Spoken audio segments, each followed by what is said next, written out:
Hello, everybody, and welcome.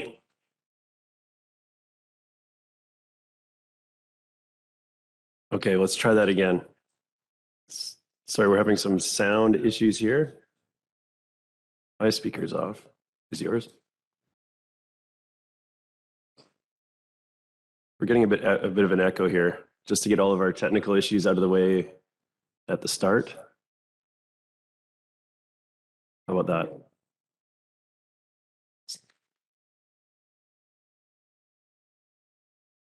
Give us a second to get situated here. That sounds better.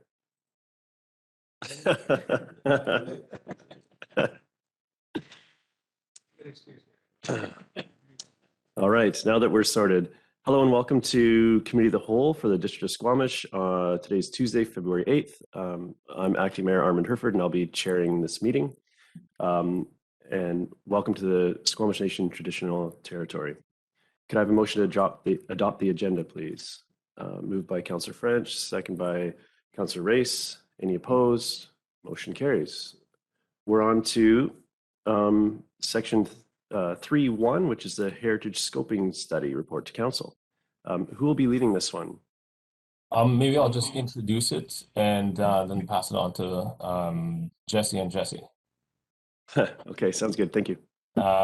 Thank you, Chair. So my name is Jonas Ivanishkis, Director of Community Planning.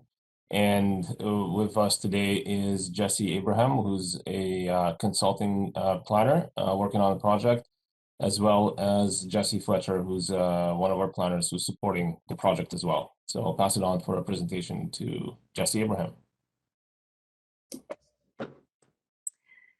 Thank you. And let me share my presentation here.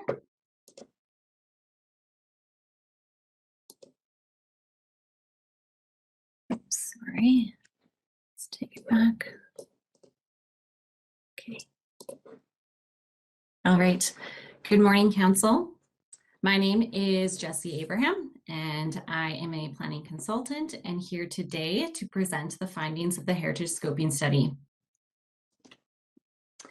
So the purpose of the Heritage Scoping Study was to understand the process and tools the district can use to manage and protect local heritage assets.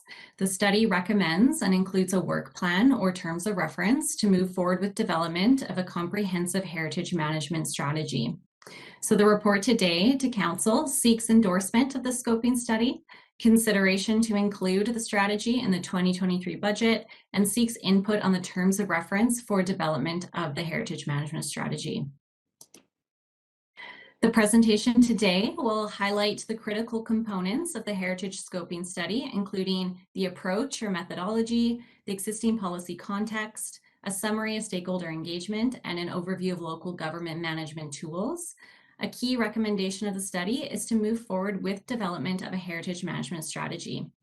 So this presentation includes an overview of the terms of reference, including project description, community engagement, schedule, budget, roles, and activities. I think it's important to start with a common understanding of how heritage is defined. So the study uses the Heritage BC definition. Heritage is broad and encompassing, describing the tangible and intangible record of human imprint on the world. It is culture and environment, how we connect to place and space and each other, and alive with stories. Heritage is buildings and artifacts, traditions and knowledge. It is found in museums and historic sites, but it is also found in the land, water, and air. It is what we see and no longer see. Heritage is not fixed in the past. It is also found in the present, describing who we are, how we are, as well as who we might be in the future. So with this in mind, the scoping study and future strategy takes a values-based approach, which is the current approach to heritage conservation in BC. The foundation of this practice is to conserve historic places based on the associated values of the community. So there are no restrictions pertaining to age or material characteristics. It must simply be valued by the community to be important. So this slide shows the different examples of tangible or intangible assets that could be considered having heritage value.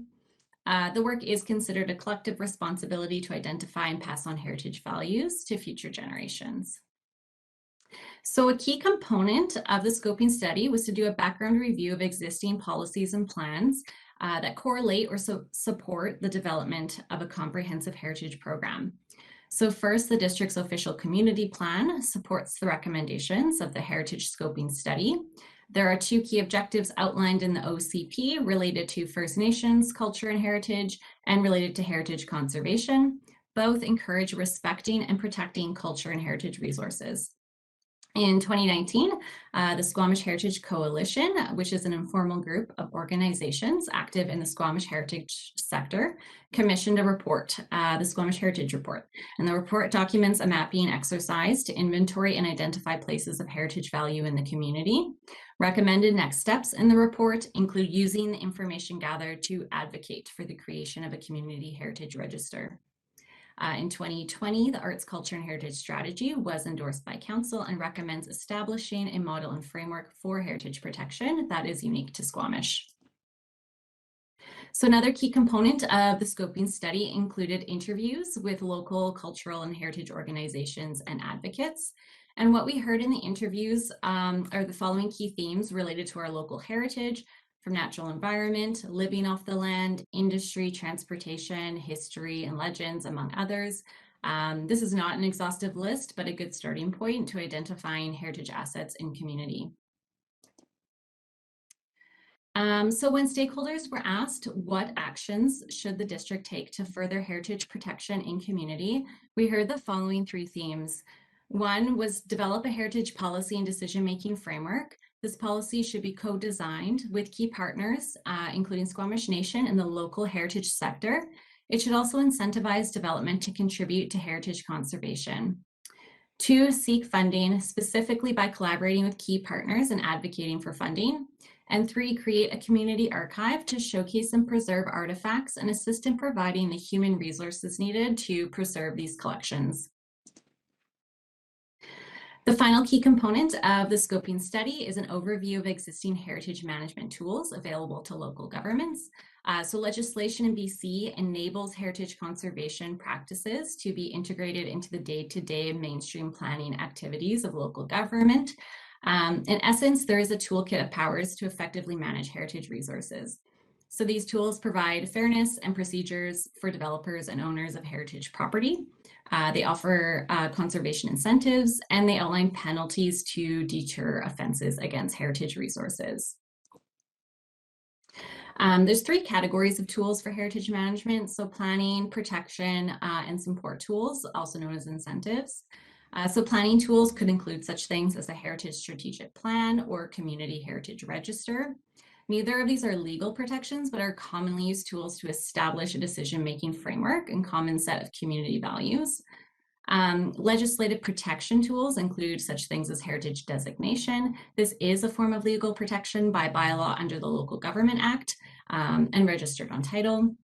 Heritage conservation area under the community charter, heritage conservation covenant, or a heritage alteration permit is often required once a property has been legally designated. Trees have a few avenues for protection, including by bylaw, designation, or DP area. Often a heritage designation is a mutual agreement between local government and a property owner. So there are a few support tools available in order to incentivize heritage protection. So this includes compensation, tax exemptions, grant programs, regulatory relaxations, additional density, among others. So a key recommendation from the scoping study is to proceed with next steps to develop a heritage management strategy. So these next few slides outline a terms of reference for the strategy. First, what is the purpose? To define, identify, preserve, and celebrate local heritage values. It will draw connections between heritage conservation, natural environment, and advancing truth and reconciliation, while continuing to cultivate community growth and development. Why is the project needed now? Squamish is experiencing a period of high growth. Advocates believe heritage assets are at risk of being lost due to ongoing pressure, growth, and development. In February 2016, a delegation was made to Council by the Squamish Heritage Coalition asking for a municipal heritage policy. The delegate shared concerns about a lack of heritage recognition and expressed the urgent need for a heritage policy in the district. Council directed that the request from the coalition be referred to staff to scope out how a heritage policy can be addressed. New developments have also spurred discussions between developers, the district, the heritage sector, and the community regarding what has or does not have cultural or heritage value. And in 2021, Council directed the Planning Department to proceed with the heritage scoping study. So similar to the scoping study, it is recommended that the strategy take a values-based approach. This can happen by identifying heritage assets through a public participation process so that policies and actions are informed by community values. This will contribute to community identity and a sense of belonging through community-wide understanding. Heritage protection should be integrated into overall planning processes. Heritage management will consider legal and administrative limitations and must align with the OCP and other planning initiatives. The outcome is a strategy that is technically sound and provides clear actions. The logistics of the strategy. So based on comparable communities, development of a strategy is budgeted to cost up to $50,000. In December, the district applied to a Heritage BC administered grant fund for up to 80% of project costs. If the grant application is successful, development of a heritage management strategy could begin as early as spring this year, 2022, with an anticipated completion of fall 2023. And what are the roles and responsibilities related to strategy development? District staff will lead and steer strategy development with a hired professional, hired through an RFP process, and with the support of an advisory group. So the advisory group will include culture and heritage sector representatives and advocates. The advisory group is intended to bring widespread input and allow existing heritage leaders to lend their expertise. Project description, activities, and objectives are further discussed in attachment 1 of the report. But a high-level overview includes understanding the historic place, identifying heritage assets, and completion of a decision-making framework and strategy. Council input is sought on the terms of reference prior to preparing an RFP and taking next steps. And that concludes my presentation. Thank you, Council. Thank you so much. Can I just have you take down your presentation screen so we can get everybody on the... I realize we might need to refer back to it to answer some of the questions, but let's see where we go. Council, questions? Councillor Finch. Thanks, Chair. So in Appendix C, which is the stakeholder engagement summary, the WHO list has 8 entities in it, and this list got me wondering if moving forward we need to be more inclusive. And 3 groups jumped out at me that didn't seem to have much presence in the report. The Squamish Chamber of Commerce, which is our community's largest and oldest business organization, the Brackendale Farmers Institute, which was established in 1915, and Quest University. There could be others, but these 3 jumped out at me. So the Chamber has significant historical context. The other groups have their place in the community. So I'm just wondering if staff will tell us more about what's being done to ensure that all the stakeholders who want to engage can and will. If I may, through you, Chair. Absolutely, those are great suggestions, and we're always looking for council input on the list of stakeholders. So the way we will approach this project is if we do get the funding and the council go ahead to proceed with the project, you know, the first thing we'll be doing is coming back to council just to confirm that, you know, these are the details of the report and essentially, you know, getting council sign off before we go ahead. And we can certainly expand the list of stakeholders. Thank you. And I would like to know a little bit more about the proposed Heritage Advisory Group. Like, are there any thoughts at this point on how many people are envisioned for that advisory group, and when might it form, and how will the members be selected? So could staff just share a little bit more about that if there is more to share at this point?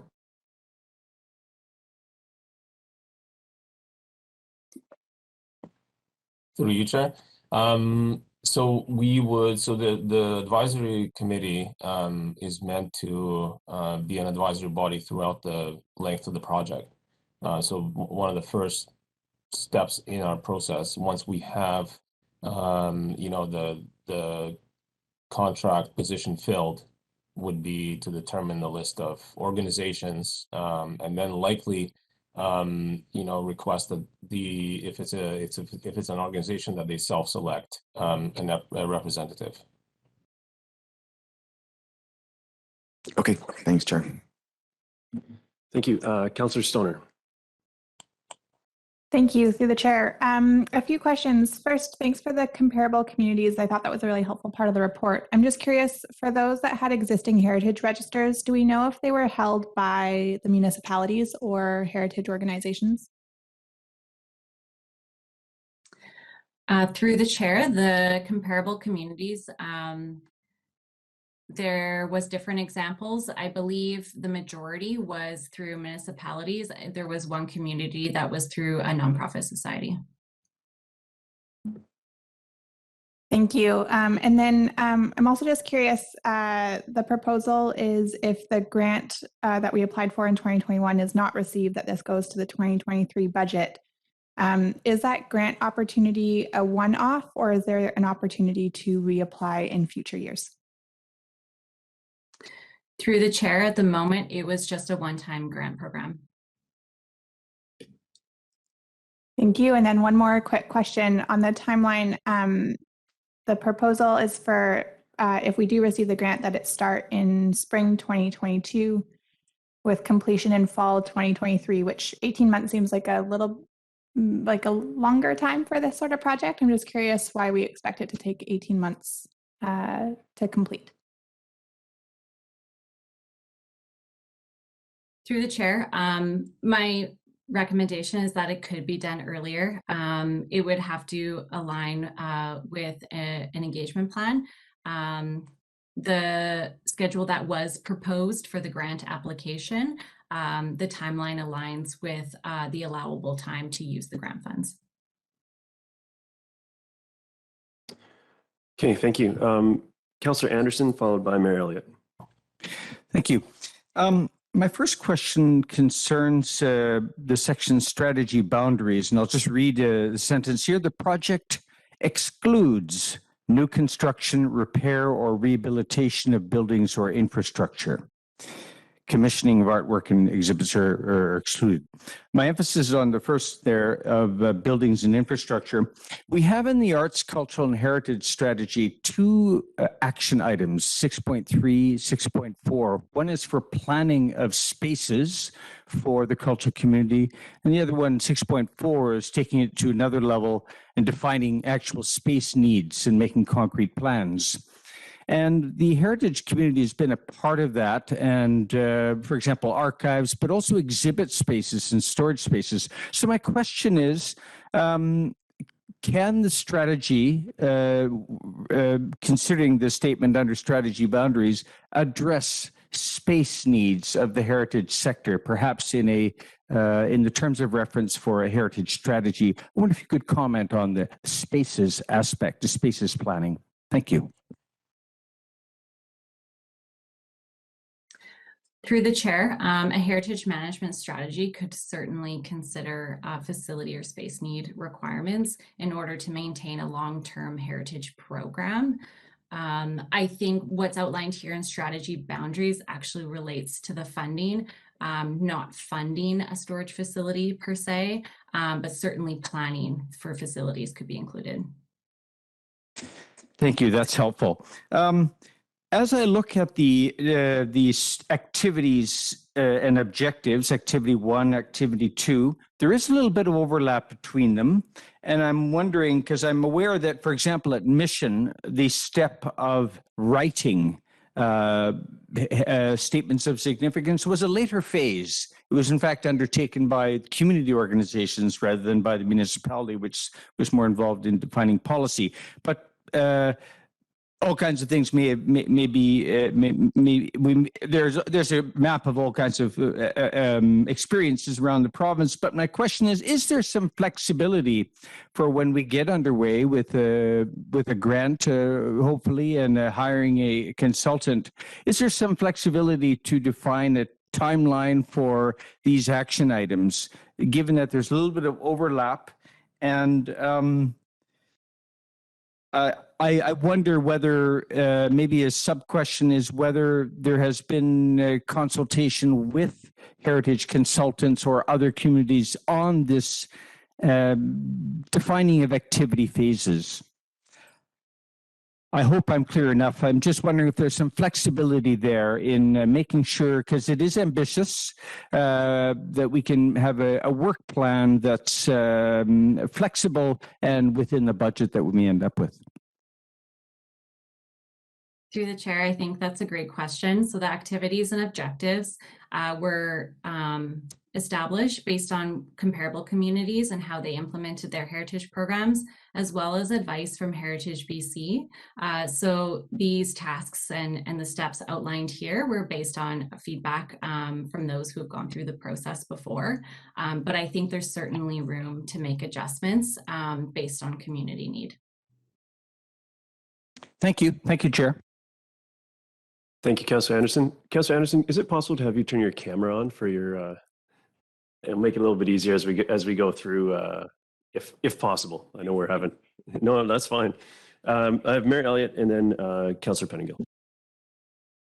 Thank you. Ms. Abraham, I'm wondering if you can talk about best practices in terms of making sure we hear from the broad public. So people with different backgrounds and maybe more hidden in this engagement about their experiences and their history in the corridor. So how do we make sure that people feel comfortable to have a voice in what is heritage, what are heritage assets, even if they don't represent a majority? Through the chair, I think that is a great point. And when a qualified professional is hired through an RFP process, developing a community engagement plan will be part of the project. And being able to amplify those vulnerable or perhaps marginalized voices and those techniques to reaching those populations will have to be explored further once the engagement plan is underway. Councillor Pettingill. Yes, thank you. And I appreciated the attention to Squamish Nation and the importance of their role in defining heritage. In that respect, we know Squamish Nation is having to work with, I think it's 22 other local government bodies, or government bodies, I should say. And so they're under a tremendous burden. Given their importance, do we have included in our budget capacity funding or anything to support their ability to participate adequately in this?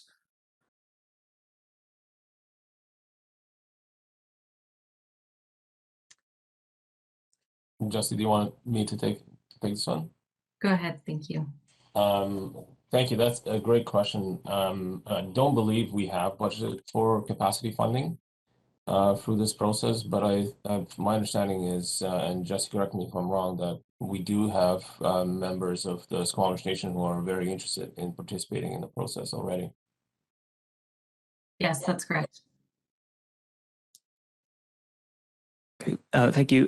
So second question, my understanding is in Indigenous cultures, and I believe Squamish Nation is included in this, there are places especially that are sacred, and there isn't comfort often speaking with settlers or people who don't have just culturally don't have the ability to know about some of these places, and yet they are critical to heritage. So I'm wondering if we have any plans to address this, if there are any best practices. It's just I'm wondering how you navigate something like that in a heritage program.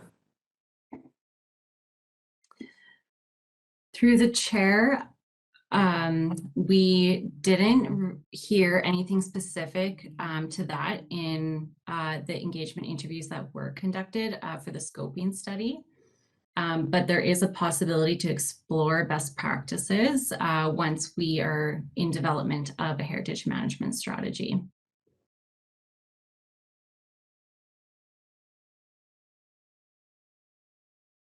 Okay, Councillor Race. Thank you. This was an interesting read, and heritage, in the development world is almost a four-letter word sometimes because it gets in the way of all kinds of different things. And so, when I looked at this, I can see, and I guess my question is, in this next study, I take it one of the outcomes we hope for will be, first of all, recommendations, I guess, around what might be considered heritage assets. And then secondly, what we might do with that. And which sort of leads me to, I guess, what might be the third phase, which will probably be to the next council. How do you implement it? Does it require funding? Does it require reserve setup? Are we prepared to block redevelopment, et cetera, of some types of buildings, for example, that might be designated? And so I just wonder, is that sort of the way this program is sort of headed? Am I correct in that assumption? Through the chair, I believe that in developing the heritage management strategy, the local government tools will become more clear. Not all heritage management programs have legal protections or block redevelopment. Sometimes it's to encourage heritage programs or educational or awareness opportunities in community, depending on what heritage assets and values are identified by the community. So I think there are different options available. And just to follow up to Jessie, I think Councillor Race, you were exactly right that, if the strategy itself is not going to provide any protections, it's going to be it will recommend the next steps, whether it's using legal tools, what tools, and what the funding mechanisms need to be. So there will likely have to be another phase after we have a strategy to implement it.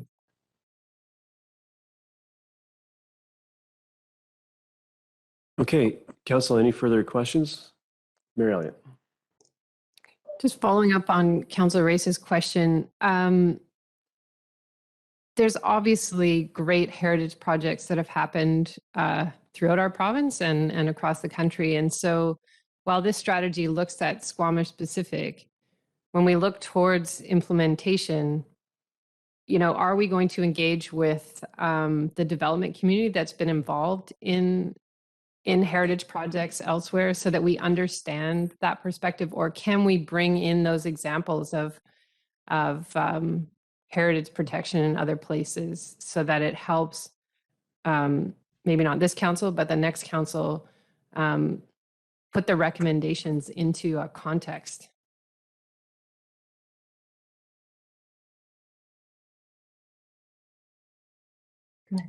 I think that's a great point, and we will certainly bring that through the strategy process when we start evaluating different tools.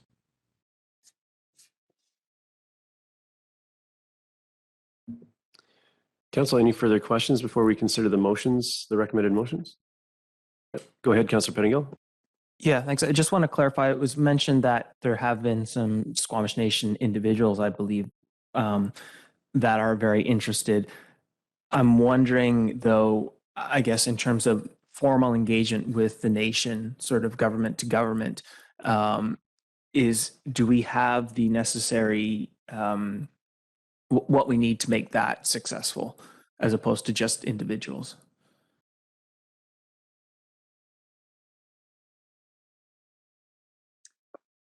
Through the chair, for development of a strategy, a protocol has not yet been established to working with First Nations administration.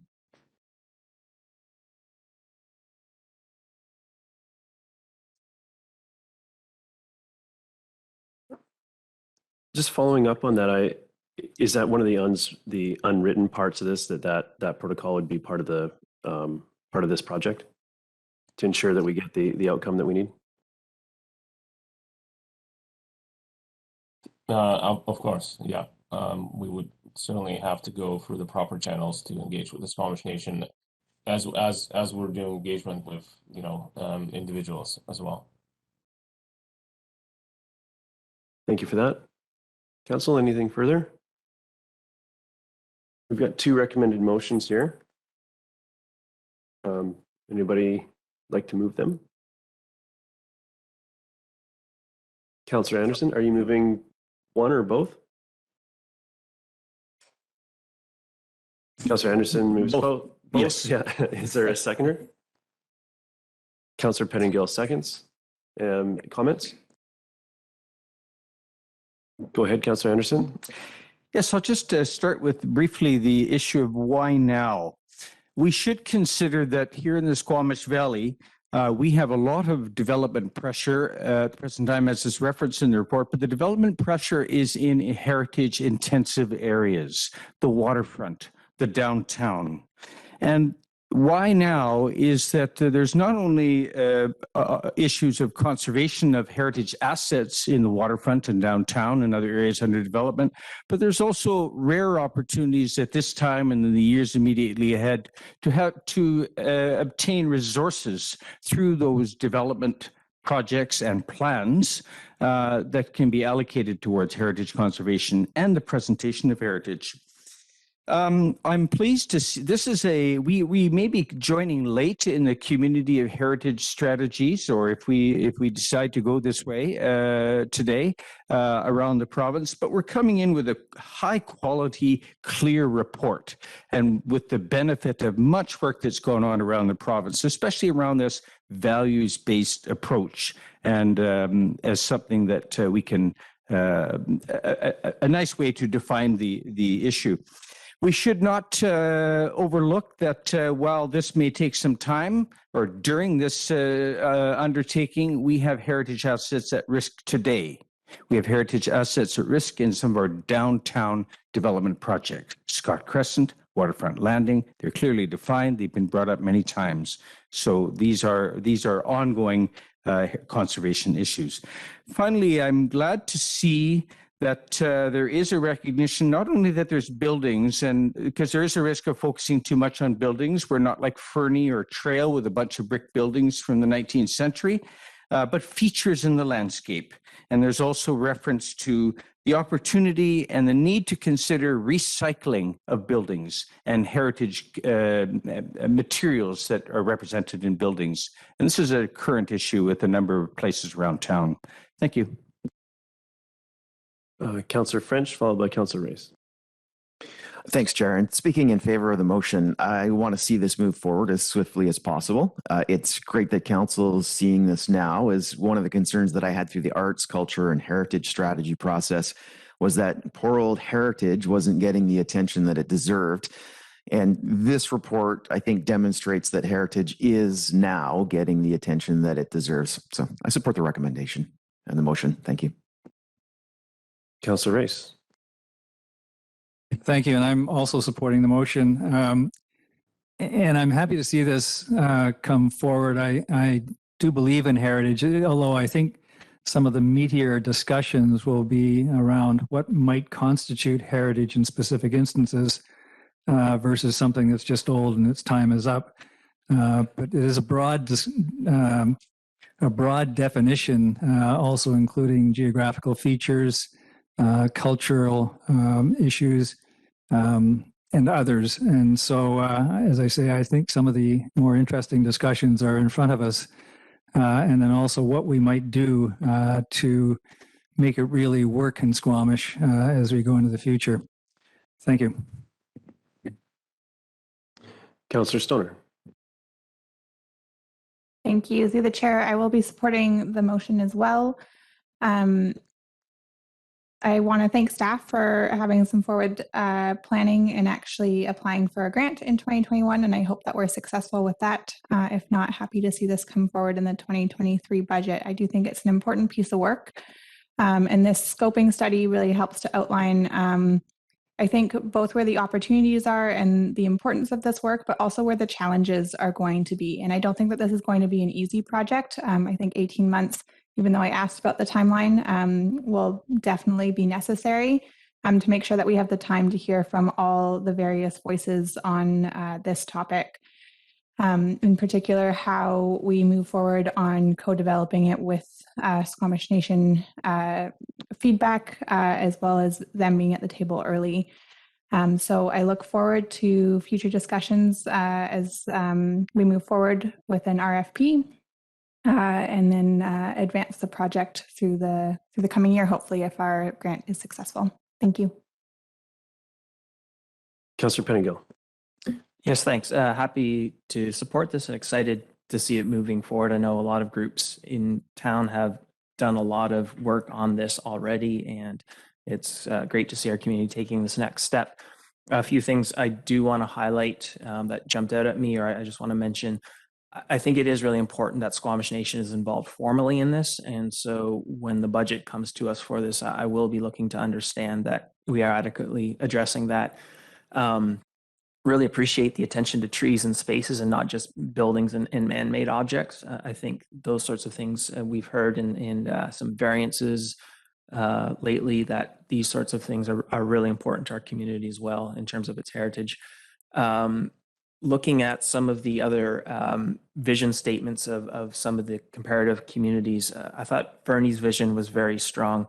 It explicitly mentions First Nations history in its definition of heritage. And I think we are learning what we need to think about with heritage. It's sort of something we're evolving as a society. And I think at the point where we are, making that explicit reference is quite helpful. And so I would like to see something like that in any sort of vision that we come up with. I think the other piece I wanted to call out, and it was mentioned a few times, and this whole idea that if one of the reasons why history is important is that those who don't know it are doomed to repeat it.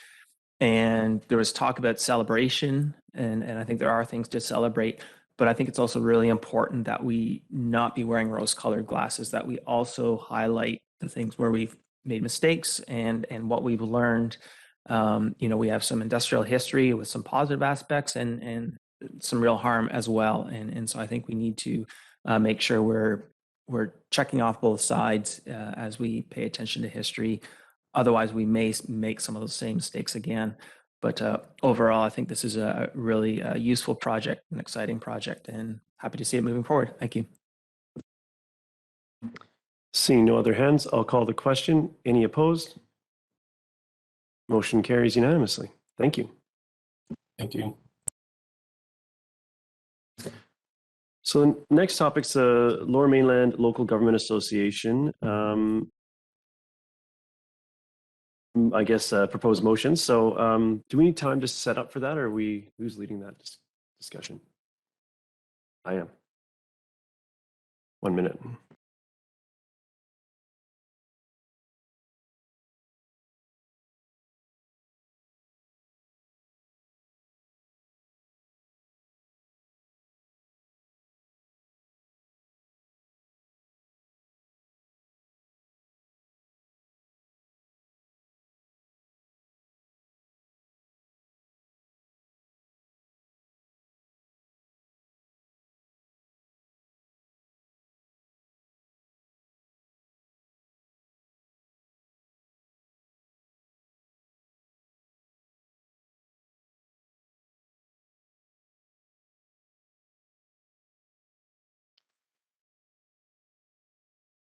Oh, thank you. I have them here. I do have them here, but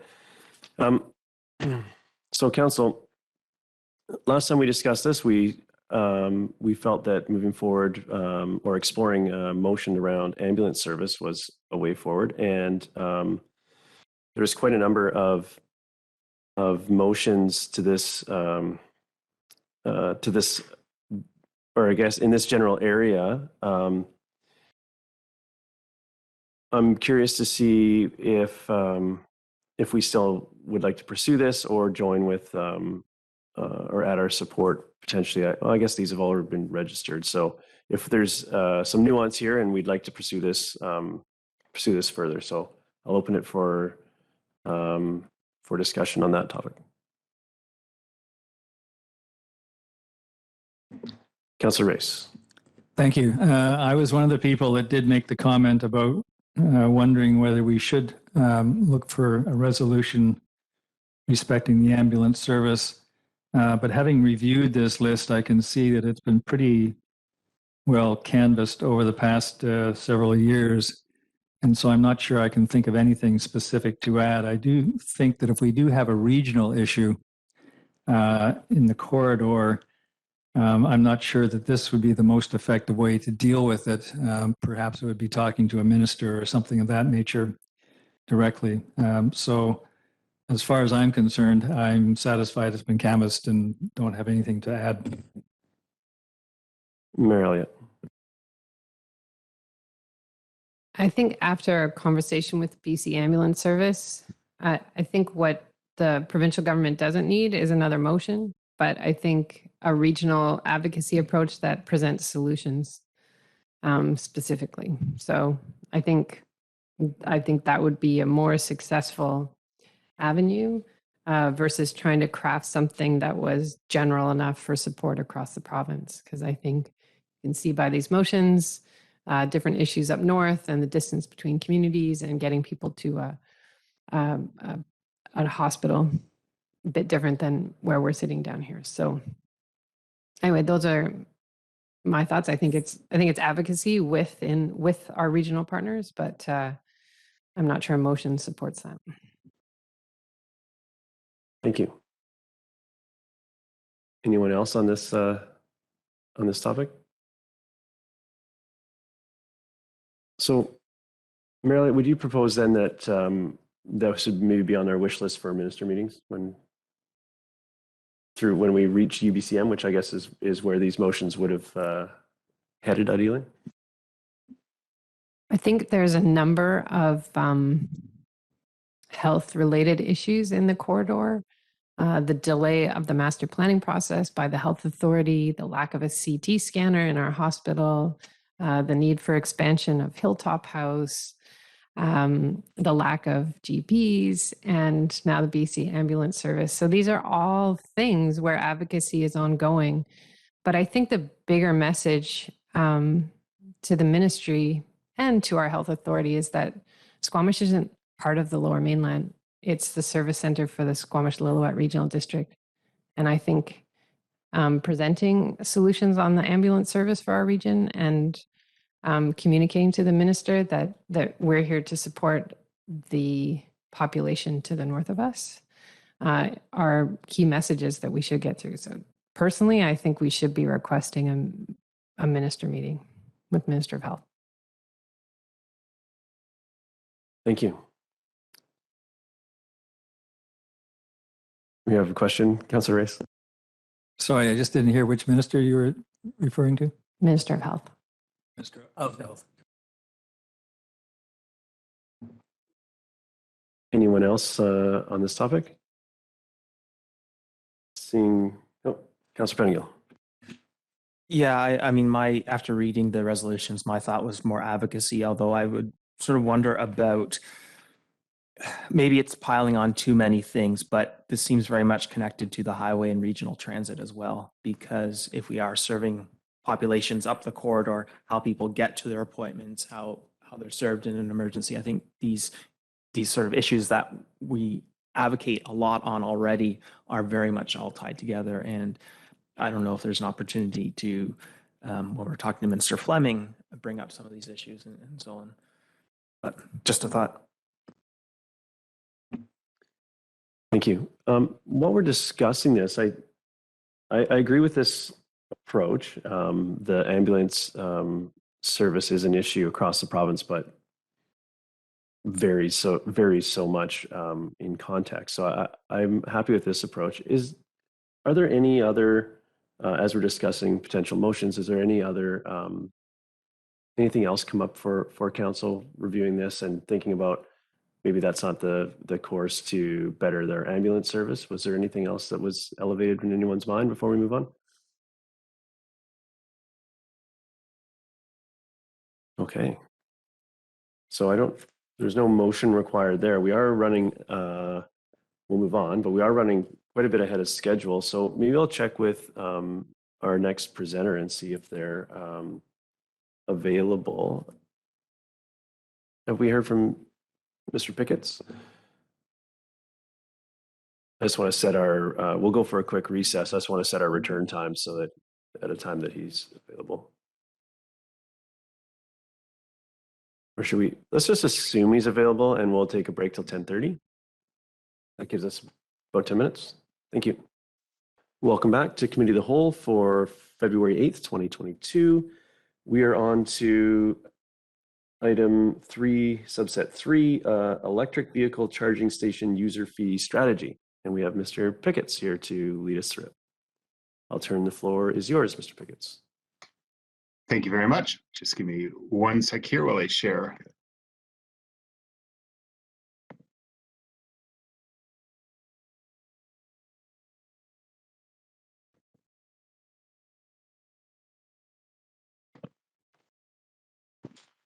Okay, it looks like you can see that. Is that correct?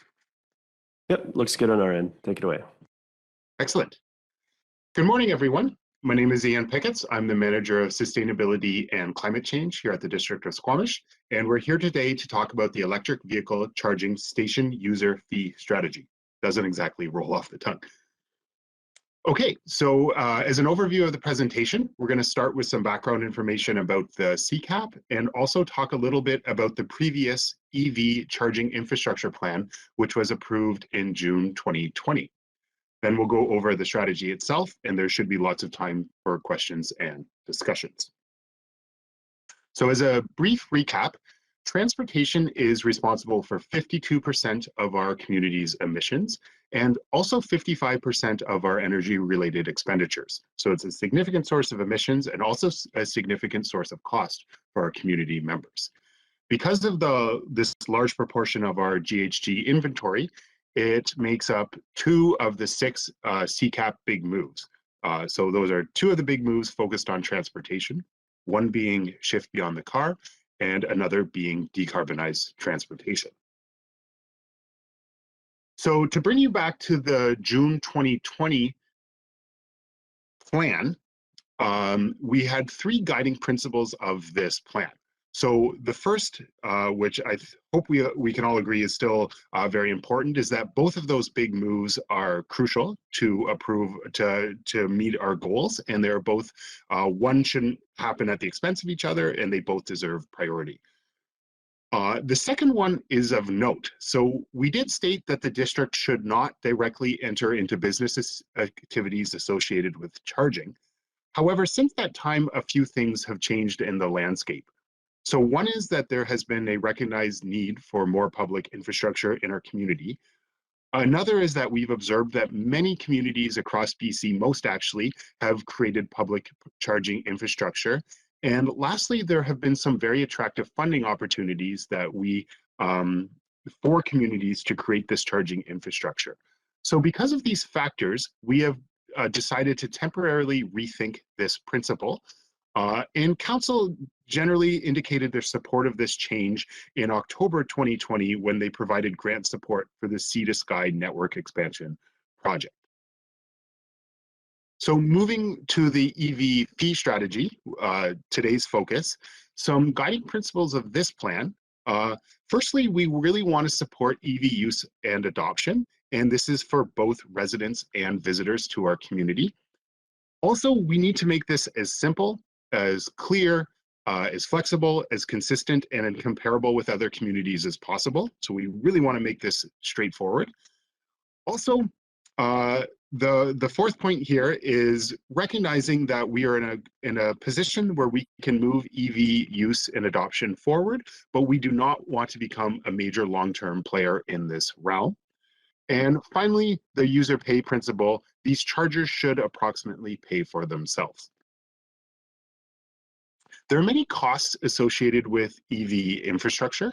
Some of these costs are quite predictable, so scheduled maintenance, transaction and network fees, replacement costs. And some of the fees are largely variable. So unscheduled maintenances, instances of vandalism, etc., can really vary how much it actually costs to maintain and replace these. So because of this, it is somewhat difficult to determine what a rate should be that will dictate so that this infrastructure can pay for itself, notwithstanding that we don't know how much the new infrastructure will be used. So determining the rates for Squamish is rather difficult because we had no data to analyze. There was not any available data to us specifically in Squamish. So to adjust for this, we looked at the existing fees and fee structures that are available locally. We looked at available cost analyses from other nearby communities that have more data and were able to do this.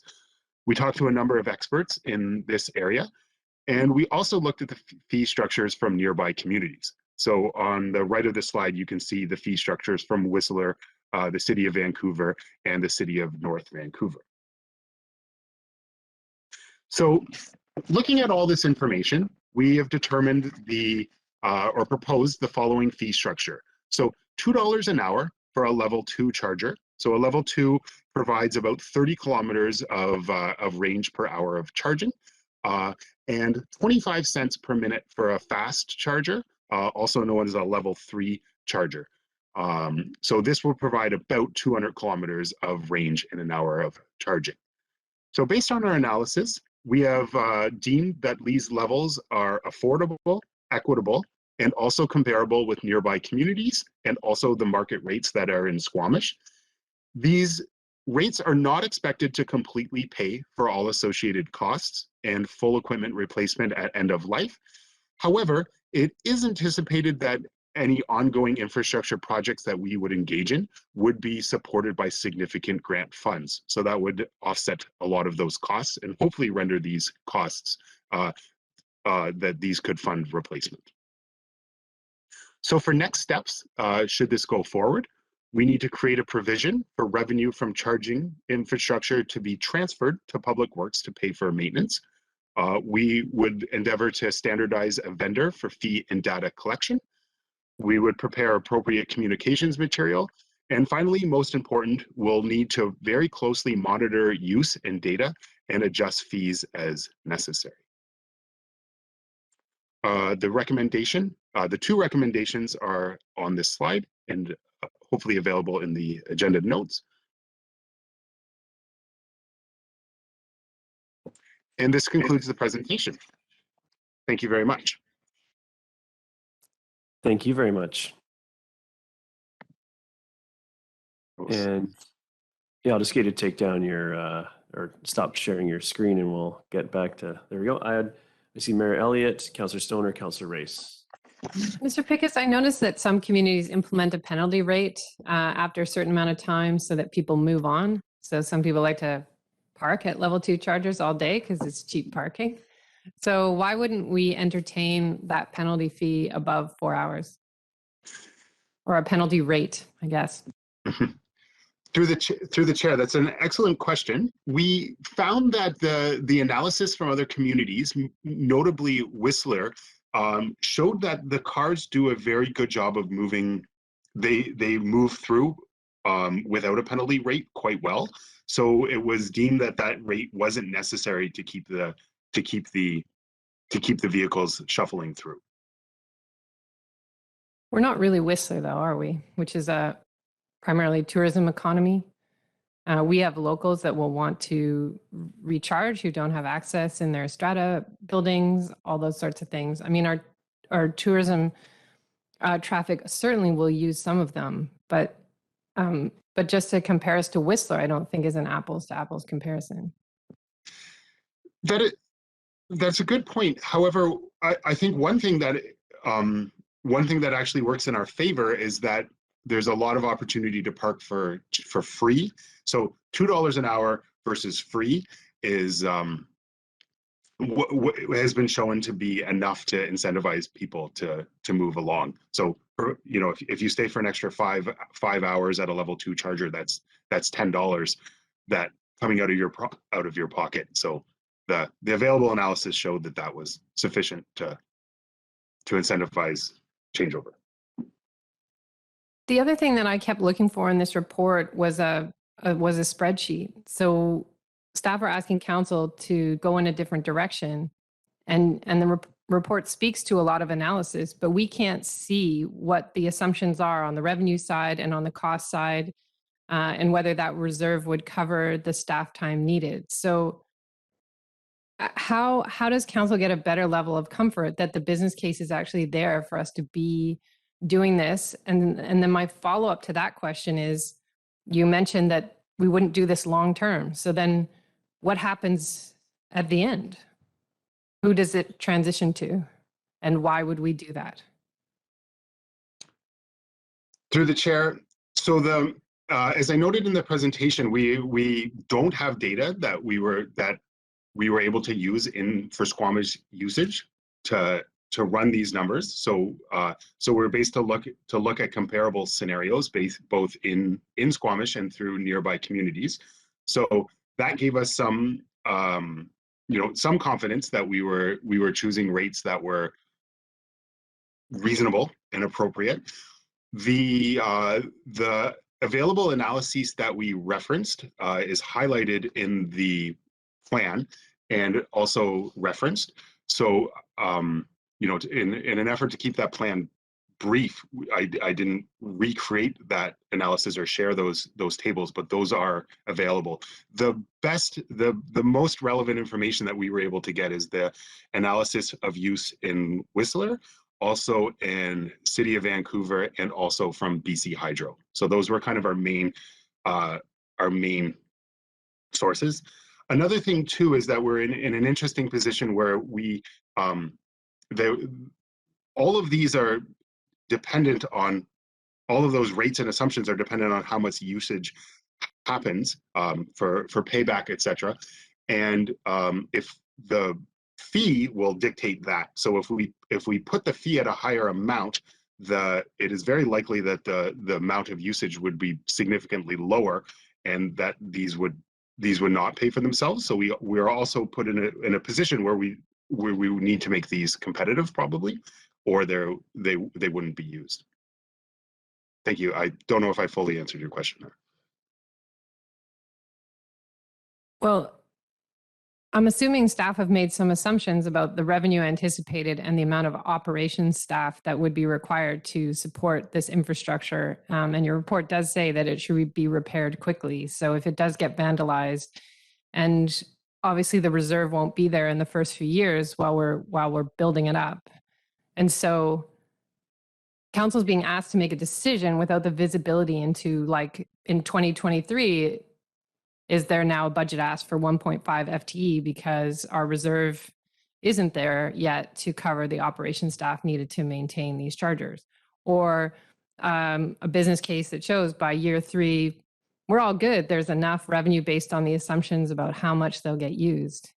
So I see links to other communities, but what are the assumptions we're making, or that council should make, that this is the business we want to be in for the short term?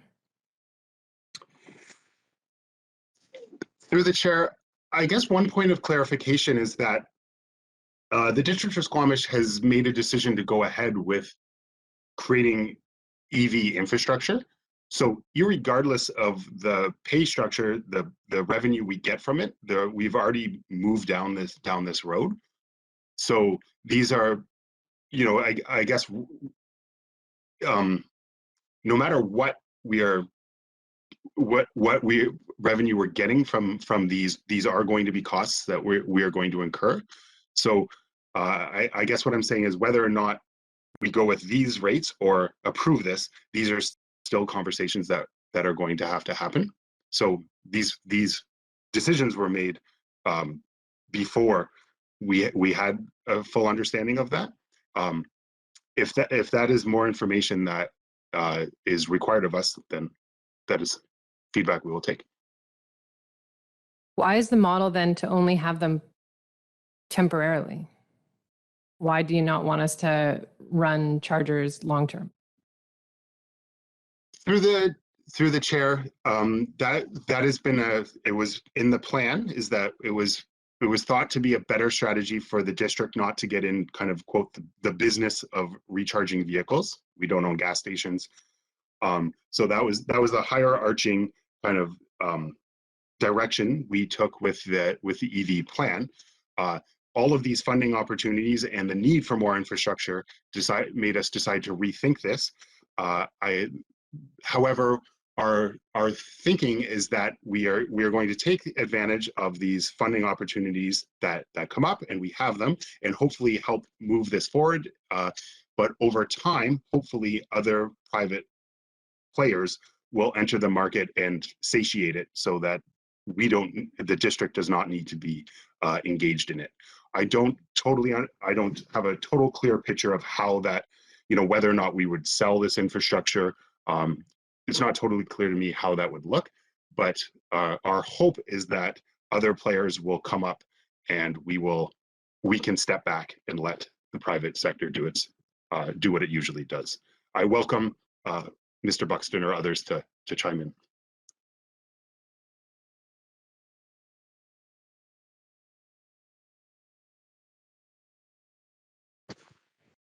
Not hearing any chime. Mr. Buxton, would you like to chime in on this? No, just to support what Mr. Pickett said, it's like we're stepping into something in the interim. Yes, we've made some assumptions and some estimates around cost. I mean, if this thing turns out to be incredibly expensive, we can step out of this thing relatively easily.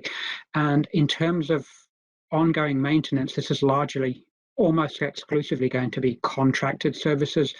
This work in terms of repairing this stuff is very unlikely to be performed by district staff. It's a somewhat special set of electrical expertise. So I don't anticipate at any point our staff will be working on these things. It'll be contracted expenses.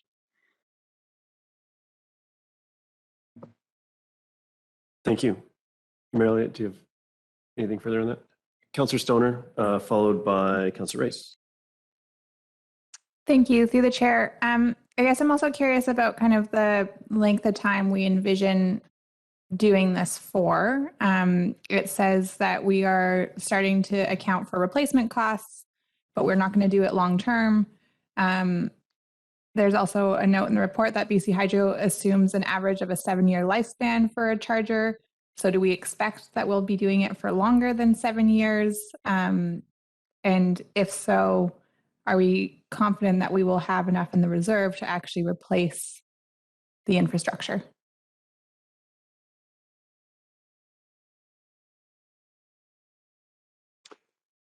Through the chair, this is the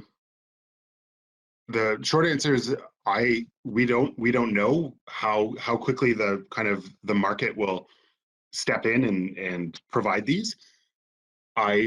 My personal estimation is that we will probably not have that many we probably not go far beyond the Sea to Sky network of chargers. However, given their locations, we might continue to operate and maintain and replace those over a longer period of time. For example, if there's chargers at the Brennan Center, maybe it does make sense for the district to continue to own and operate those. However, that the district network would not expand very much, but there is also a possibility that we would transfer those over to a third party to own and operate. Again, Mr. Buxton and others, please chime in if you disagree. Okay, and then another question, maybe on the flip side of this, we decided that we'd move into this space in an effort to try and incentivize EVs, and the goal for 2030 is to get us to 50%. Do we have any sense of how far along we are in reaching that goal, and the risk of potentially disincentivizing that transition? Through the chair, we do have an indicator of EV use. I don't have it open in front of me. I believe we were, sorry, I'm not going to take a stab at the numbers because I don't have them in front of me. The one thing I can say with confidence is that there's quite a strong exponential increase in EV ownership in Squamish. That coupled with the increase in technology, personally, I'm quite optimistic that this is a goal that we can hit by 2030. Thank you. You're good, Councillor Stoner. Councillor Race, followed by Councillor Anderson, then Pettingill. Thank you. And I also had the same question as Mayor Elliott with respect to the time, because when I was reading this, I was comparing it to the situation I'm in with a normal gas-powered vehicle, and I can spend 5 minutes at a gas station and get enough fuel that will last me for about 500 to 600 kilometers. Whereas one of these vehicles would spend at the fast charge an hour to get enough energy for 200 kilometers. And so to me, the real crunch in this program is time, not dollars. And so it's a matter of how do we have facilities that can handle.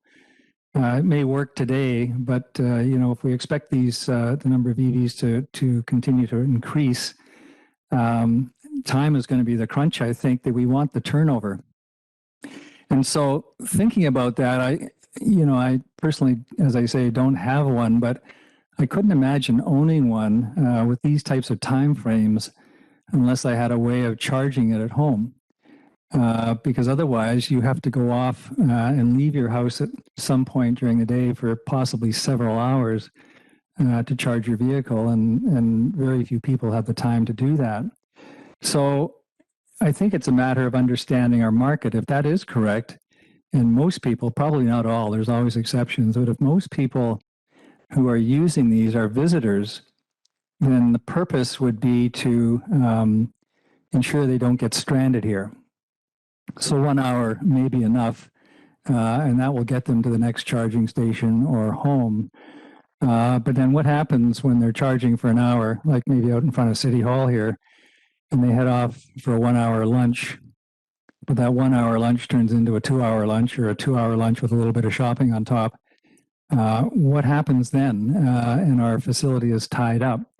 So I was trying to figure out how we would deal with that. And either we have some kind of penalty built into the rates so that the longer you charge, the more you pay. $2 an hour is pretty cheap parking almost anywhere. You pay that much at a parking meter. And if we want to try to keep the turnover going, it's either we vastly increase the dollar or we cut off the electricity and still charge them for the parking. And so they're not going to get more. I mean, there's a number of different tools, and I was just kind of maybe a little draconian, but trying to think of how we would keep these things turning over. So I think that has to be part of our strategy, is first of all, understanding our market. And secondly, how do we kind of make sure this turnover happens? I think, as Councillor Stoner pointed out, the report talks about BC Hydro's average of 7 years for these things. I'm not too concerned about replacement. I think before 7 years is up, if that's the average, we'll have a pretty good idea whether there's going to be private sector uptake in these things. And if not, then we can make plans for the future beyond that. And I think the other part of the strategy, although it's not really the subject of the report, is the location of these charging stations. And it does mention that the one at City Hall is not used that often because it's kind of tucked away from everything. Well, look where the gas stations are right now. They're in highly visible locations. They can be seen by traffic from the highways in most cases, or they're on main streets. So we don't take them and tuck them away in residential areas out of sight and out of mind. I think we want to follow the same thing. And so actually, where we put them, I think, is going to be one of the most important considerations. And land will be difficult to get a hold of right next to some of these major traffic thoroughfares, so that people can see that there's a charging station there, just like they can see that there's a gas station there today. So those were my thoughts in this, and I don't know if you have any comment on that, but I'm not sure there's really a question in there. But those are the things I was thinking about. But I do agree that the time is going to be one of the critical factors. Through the chair, thank you for those comments, Councillor Rice. I'll try to talk about a couple of them quickly. So you're absolutely right that given the nature of EV charging, the vast majority of charging in the future and now will happen in people's private residences. That's the easiest, that's the best way to utilize an EV. So we are definitely working in our zoning bylaw and development bylaw for new developments to have EV charging infrastructure built in. One thing that these can start to address right now is the quote garage orphans, particularly downtown. There's a number of people, including some district staff who don't have access to charging infrastructure right now. So having some available to people who can't access it otherwise is important. That's mostly the level 2 infrastructure, the slower charging.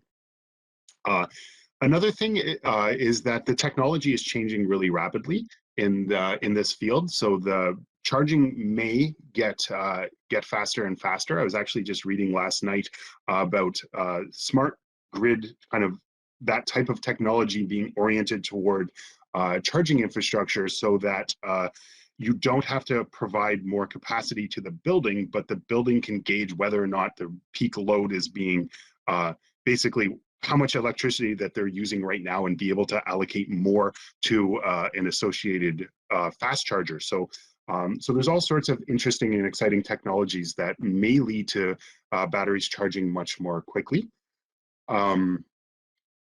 I do think that the fact that the neighboring communities have overwhelmingly not instituted a penalty shows that it is working reasonably well, that to incentivize turnover, the costs. But as noted in the report, I think we just have to really thoughtfully monitor the data. And if it is looking like people are just using these as parking spots, very quickly a penalty would need to be added. And you're absolutely correct about the locations. A big reason that BC Hydro thinks that they're pretty confident this isn't being used enough is that it's hard to get to. It's not readily visible. I'm actually meeting with BC Hydro very soon about a potential relocation of the BC Hydro station, and we're going to need to be really thoughtful about where we put these. So, for example, level 2 charging infrastructure might make a lot of sense at Brennan Park in downtown, where people might be able to spend a few hours, and the level 3 or fast charging is going to make a lot of sense somewhere like the Adventure Center, that's readily noticeable off the highway, but still has amenities for people to spend half an hour or an hour, something for them to do. You don't want to just be sitting at the side of the highway. However, it should be accessible. Thank you for your comments. Councillor Anderson, then Pettingill. Mr. Picketts, I very much appreciate the manner and articulation of your attention to the general principle, to quote, that our district running charging stations should be seen as a stopgap measure, that we have the intention of stepping back, and we want to avoid distorting the market. And I think that these are throughout this underlying general principle is well stated. However, having said that, I'm wondering whether you might speak to, and in fact you already have in response to Councillor Race, what is the district role while we're in this game in, for example, design of the charging stations for accessibility, for disabled persons, for children? And also the role for the district in encouraging an optimal community planning of EV charging service stations with respect to standards, availability, operations, as well as locations. So you have already addressed some aspects of this in response to earlier questions. Can we suggest that any thoughts or observations, but perhaps these other roles of the district might be articulated as we go in our EV strategy, articulated further? Thank you. Through the chair, thank you for those comments.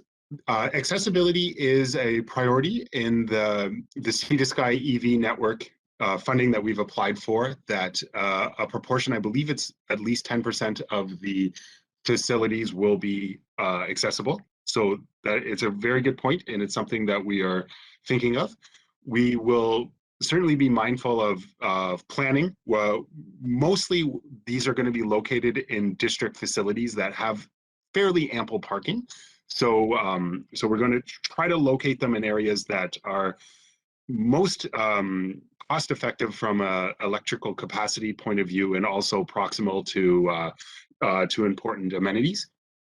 And then, given your other points about optimization of their design, etc., I believe that is something we're just going to have to work with contractors and just procure the best experts and get the best information that we can have to optimize the design. Thank you.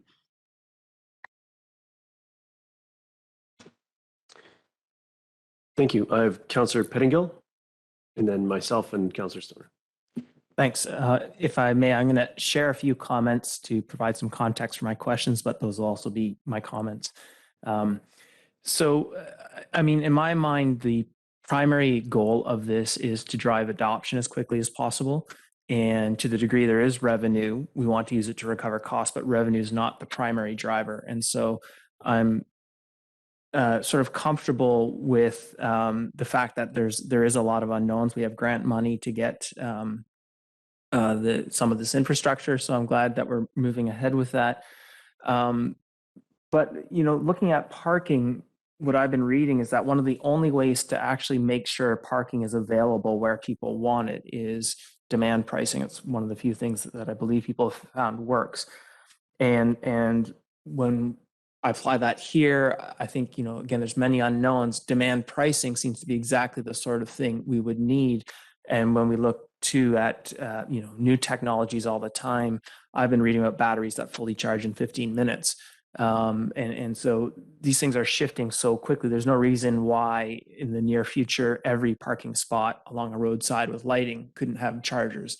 These things aren't wild and crazy ideas. So I guess I'm a bit hesitant about getting too focused on a specific pricing, and I'm wondering why, or if there's an option rather than to approve a specific price, give staff the direction to basically make sure there's maximum use of these, but high turnover, so no one's sitting there blocking other people from using it. And at this point, we don't, in my mind, want to undermine other private operators from getting in space because we want to drive that adoption. Longer term, it may make sense in my mind for us to be in that space to provide some cost equity. We see the gas companies charging the equivalent of a gas tax, but pocketing the money in the corridor. And so I'm not necessarily opposed to, in the future, when the charges are everywhere, having some that are more affordable for our community. So that's a bit of a comment, but I guess, is there a reason why we can't provide some framework that gives staff the ability to implement demand pricing, to adjust pricing quickly without having to constantly come back to council to adjust these prices? To the chair, thank you for your comment. I personally fully agree that given the paucity of data that we're working with, I couldn't agree with you more, Councillor Pettingill, that how quickly the market is changing. Even now, we just got installed 350 kilowatt charging capacity locally. So even through the duration it took to write this report, the technology has changed, and it's frankly very exciting. I would hope that we build in the understanding that we can adjust and be adaptive in this. I will leave it to my supervisors to comment on how or if we need to go to council to do that. Yeah, I would actually maybe pick that to Ms. Arthurs if she's available. It has been my experience that if the district is charging a fee, that it needs to be in our fees and charges bylaw. I don't know that this would be, if there'd be a way to be outside of that, and maybe this is something that we can take away. And have a starting point from council today, and then explore how we can be more responsive, including perhaps simply writing into the fees and charges bylaw that in this range staff can be responsive in or something like that. That may require legal review, or at least review by our corporate officer. Councillor Pettingill. Okay, thanks. Yeah, I support as long as we're going to look into that. I mean, I understand, I believe other communities in BC are doing demand pricing for parking. So I'm assuming there's a way, or maybe I'm mistaken, no one is doing that in BC, but it's my understanding that is being done. So I would hope there's a way for us. The other piece I wanted to touch on is we have we're using a time basis of minutes for the L2 chargers and hours for the level 3 charges. You could essentially convert the rate per kilometer per hour, per minute, per kilowatt hour, give or take. I'm wondering if we couldn't sort of say, hey, our official charge is per minute or per hour across the board, and here's what it is. Here's how it equates, if you're interested, to minute or hour, whatever. And where I'm going with this is just the usability. When I've tried to use electric chargers, the biggest obstacle for me has not been the price, but it's getting the app to work, understanding how much I'm going to pay, and it's those obstacles. So for me, more than the price, the thing to sort out, is it really, really easy to pay, and is it clear what I'm paying? And so, you know, an hour basis for some rates and minute basis for others, I think adds to confusion. So can we really find a way to simplify this? To the chair, those are good points. I think it's important for us to work closely with communications to fairly share that information. One interesting idiosyncrasy of these is if we couldn't, it turns out we can't charge by kilowatt hour without essentially becoming a regulator of electricity. So we kind of have to be in the time-based metric. Just this kind of funny nuance of the regulation. We are going to go to a third-party vendor for the interface, and we will endeavor to pick one that is, you know, well-known, well-regarded, and easy to work with. So it won't be us.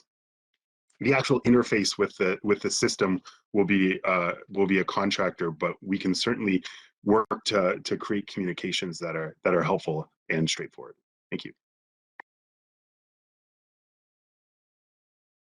Thank you. I'll go to Councillor French and then myself and then Councillor Stoner. Thanks, Chair. Through this discussion, it's brought to the front of my brain a charging station that's being installed or might even be installed at this point. I'm not sure of the status. I haven't been by there very recently on Victoria Street between 3rd Avenue and 4th. So based on what I'm hearing today, I'm thinking maybe we should be rethinking that particular charging station to avoid installing a piece of infrastructure that's going to be underutilized. So in the bigger picture of that specific example, I'm wondering, Mr. Picketts, if you have any thoughts on one-off projects like that. Like, should we be rethinking a project like that?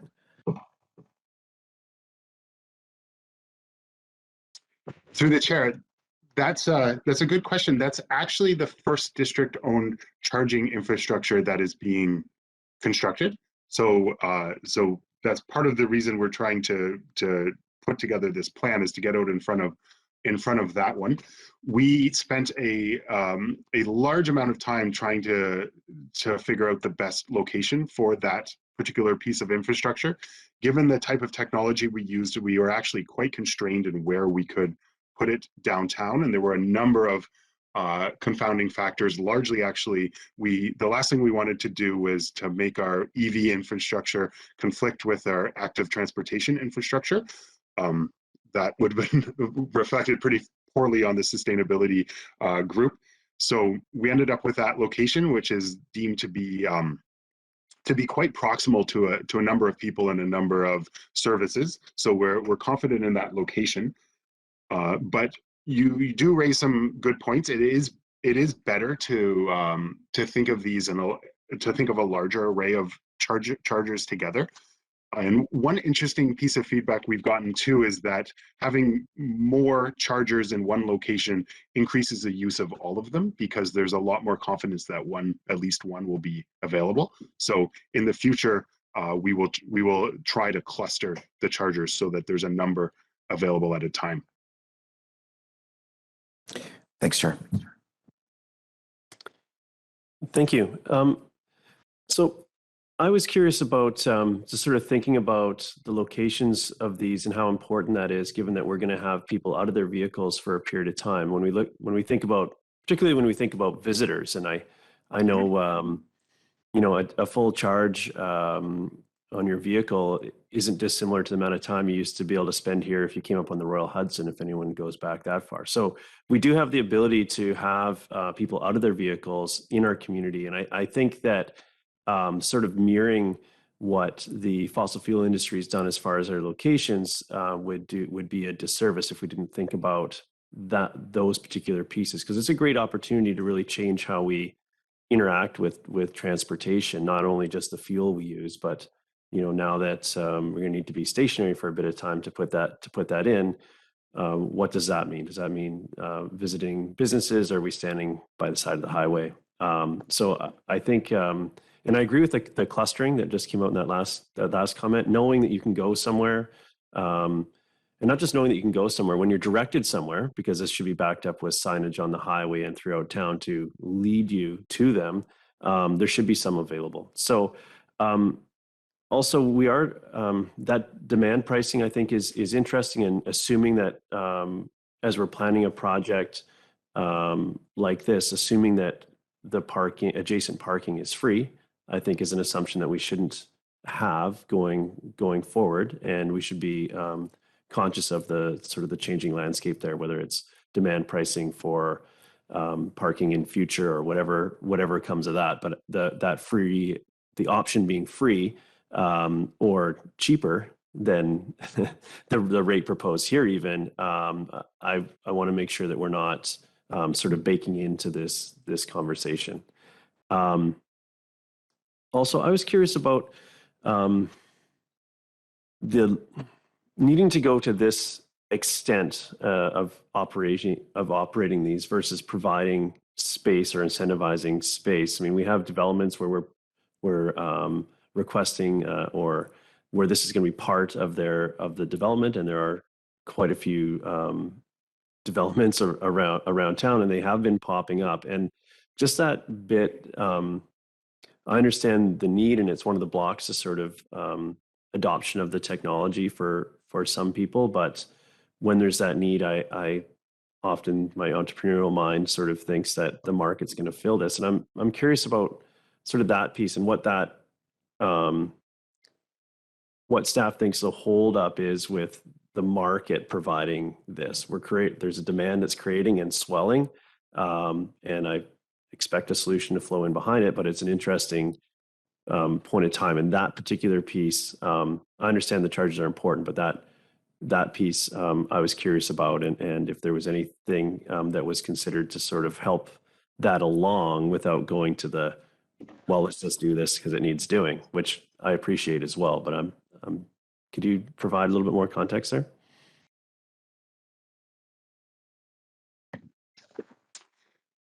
Through the chair, those are excellent points. I personally believe we're at a point in time where the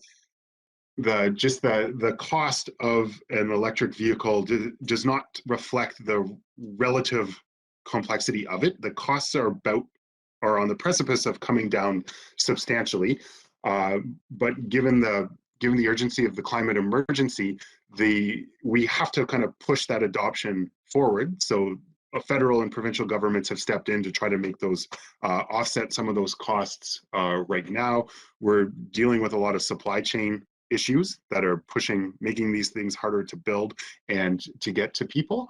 So I think we're just at a point in time where the market will get there, but it needs a little bit of a nudge. And as a local government, as we created that EV plan, we took a position to let that happen. But we found ourselves in a position where we were given some really excellent opportunities to hugely incentivize us to create this infrastructure. So both the federal and provincial governments have stepped in. So we're basically getting 27-cent dollars to create these as part of the EV network. So that, because of that, and because the market always takes a few seconds to get going, that's personally where I feel we are right now. Welcome other staff to hop in. Thank you. Yeah, I would just add, if I understand the comments and questions correctly, that, you know, I think as Mr. Pickett said, in a climate emergency, we're trying to jumpstart things, and we're really, when it comes to, we've got one market for the sale of EVs and the adoption of EVs, and another one for the infrastructure to support them. We're working hard to get that infrastructure into stratas and multifamilies going forward and that sort of thing. But there's this tension that there's not enough EVs on the road to make the charging networks make money yet.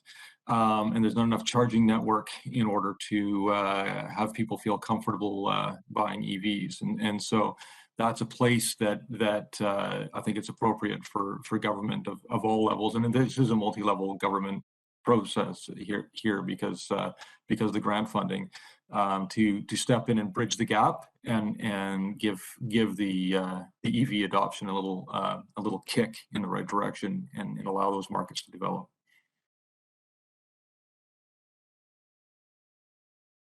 Okay, thank you. I appreciate those explanations. I'm just thinking, as we have we'd have a partner or a contractor that would handle the interface. I'm just curious on how deep those partnerships could go, so we have more limited involvement / exposure for, especially seeing as we're going to run these in a deficit. Are we better to write a check for the deficit and have someone else deal with them in general? Is sort of one of the ideas that's batting around in my mind, given that we don't run our own spaces that have cafes or whatever other little business ventures in our facilities. So I'll give that some ponderance. I have Councillor Stoner, then Mayor Elliott, and we should try to bring this conversation to a close, as we were ahead, but we're eating into how much we were ahead. So anyways, over to you, Councillor Stoner. Thank you. Bringing it back to the staff report and the recommendation to approve the user fee strategy, I'm still struggling a little bit with I appreciate that there isn't much data to go on and we're going off of the information that we can get from neighboring communities, but I'm still a little bit confused about what are the costs and the operational costs that we're trying to cover through the user fee strategy, and how do we know that user fee strategy is actually going to get us there? And I think one way to look at that is, I think Mayor Elliott brought it up earlier, in the first year of operating, Mr. Buxton, you said that any servicing would be likely contracted services. So are we expecting a 2023 budget line item for maintenance of these facilities? And do we have any expectation of what that might be? So before the provision has been built up, what are we expecting to have as a cost to the municipality?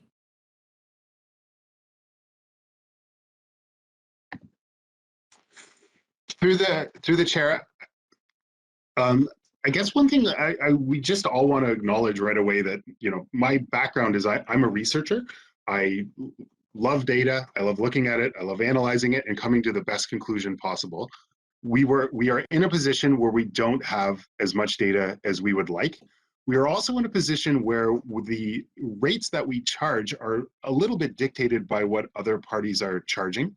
So given the paucity of data, given what other communities are charging, given the expert opinion, I do feel very confident that we are coming to a reasonable rate on this. And as long as Councillor Pettingill alluded to, as long as we are adaptive in that, I do believe that we are going forward in a thoughtful manner. Even if we did have better data, we would probably be stuck to about these same rates anyways. If the rates are much lower, we're gonna push out other people and disincentivize them from entering the market, and that's, as we've discussed, something we don't want to do. And if the rates are a lot higher, no one's going to use our infrastructure, and we didn't end up helping out the situation very much. So just coming back to this is a starting point, and if we can be adaptive, that would be very important. And I apologize, I forgot the second part of your question. Maybe I'll pass it over to my colleagues who have better memories, or you can restate it. I apologize, Councillor Stoner. So I think the latter question was around, would there be a budget ask potentially if the costs have significantly exceeded the revenue. We again, as Mr. Pickett has said, we're sort of flying here with very little data, with a need to set something. We can adjust these rates relatively quickly if we need to, up or down. But at some point, we sort of have to just take an educated guess about where to set these rates. As Ian said, if we set them too low, we're in it forever. If we set them too high, we've got no revenue. In terms of expenses, there could be routine repair and maintenance. If someone backs a vehicle into them and destroys one, then there's a significant repair bill coming to replace that. So it's somewhere between the two. But at this point in time, as Mr. Pickett has said, we are stepping into this with very little information and trying to set something that we think is a reasonable compromise. And if we need to come back in short order to change these, then we would do that. Yeah, go ahead, Councillor Stoner. Just one quick follow-up. I appreciate that we've gone down the route of getting this grant, and I do think the infrastructure is important.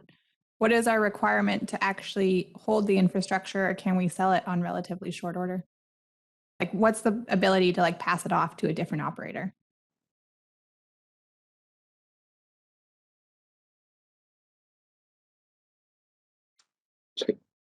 Mr. Pickett, the grant application or the grant program probably requires us to have these things operational. We have to install them and have them operational. That's our obligations under the grant program. Assuming that that's the case, any point in time following that would be an opportunity, would be a point in time at which we could potentially offload these to a third-party provider. Just to add to that, through the chair, as Councillor, sorry, I'm blanking. As Councillor Studley pointed out, there's also wiggle room, and we can offload them entirely, or we can offload more and more proportionally. Sorry, Councillor Herford. That's fine. Thank you. Are you good, Councillor Stoner? Mayor Elliott, Councillor Pettingill, then myself, and then I'd like to wrap this up if we could. Mr. Pickett's, Councillor Anderson asked about accessibility, and you thought about 10% of the chargers will be accessible. Why wouldn't we use universal design, just looking at this from an equity perspective? So if I need a more accessible charging unit, I get to choose from maybe a couple of spots in the district, versus if they're accessible to everyone, they're accessible to everyone. And it gives people that have mobility challenges or might be in a wheelchair the ability to take advantage of whichever free charger is available versus one or two.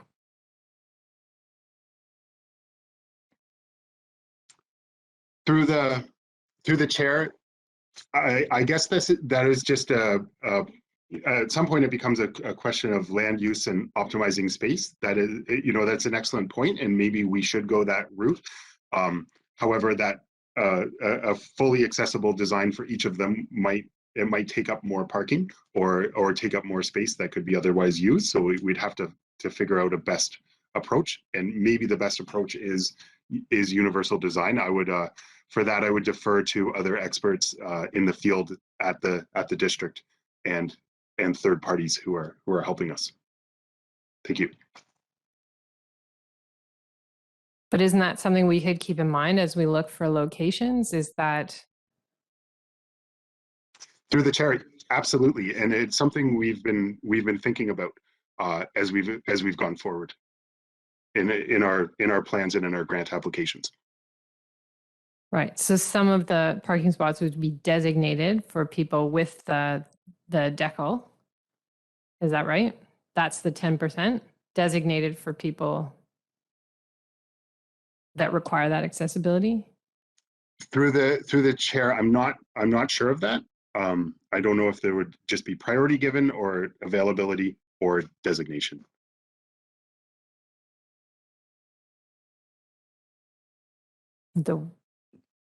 If you build an accessible charger and a fully able-bodied person is using it for 4 hours and someone drives up from the city and needs to plug in their car and they're in a wheelchair. I'm trying to understand what we mean by 10% are accessible. They're always designated for people that need that accessibility versus looking for other locations where we can simply use a universal design methodology and they're available to everyone. But shouldn't we be setting aside at least some of these for people with mobility challenges? Through the chair, that I guess that is something that we'll have to take forward into the design of the network should it go forward. We will be sure to consult with and use best practices. I do personally, based on my understanding of your point, you know, it is accepted that if there's a queue for a charger, that people need to wait. So to have one always available might not make sense. But however, if there's a larger bank in a certain location, then absolutely. But if there's only one fast charger in one area, you know, there might be a clever way to allow that to have priority. If there's 3, then more priority goes to the accessibility one for those who need it. I'm rambling now, but in short, we will be sure to consult that at best practices and be thoughtful of that if and when we go forward with design. Thank you. I think that's one of the key principles that the council put forward with their climate emergency is that we have an equity lens across what we're doing to help support our community climate action plan. So I think some thinking about how we make access equitable is important. The Councillor Stoner asked my question around, can we just build them and then hand them over to a vendor? But our grant is covering, I think you said everything but 27% of the cost of installation. That's our portion. And that's budgeted.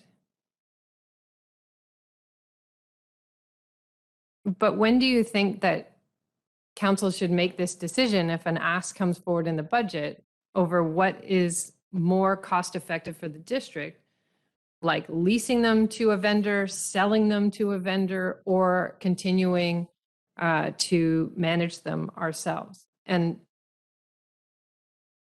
like, I think you're asking me to make, I'll speak for myself, a decision in a bit of a vacuum. We're talking about rates, but several of us have asked about impact. And that's the part that's missing in the financial analysis. So when do we get that clarity about what we're committing to here? Through the chair, my understanding of the scope of this plan is that it is the EV user rate strategy. In my opinion, you're asking excellent questions that happen to fall outside of the scope of the plan for this. The other decisions have been made to go forward with the district engaging in public EV infrastructure. These are so I believe that the guiding principles of the EV plan have given us some general direction. This is setting the fees so that we're charging an appropriate amount. We are approximately paying for them and starting to pay for the replacement of them should they end their life and we engage in this further. These are, in my opinion, are large, excellent questions, but don't fall within the scope of this plan. And this plan, whether or not it goes forward, would not necessarily change some of those questions. I invite my colleagues to jump in. Perhaps I misunderstood the question.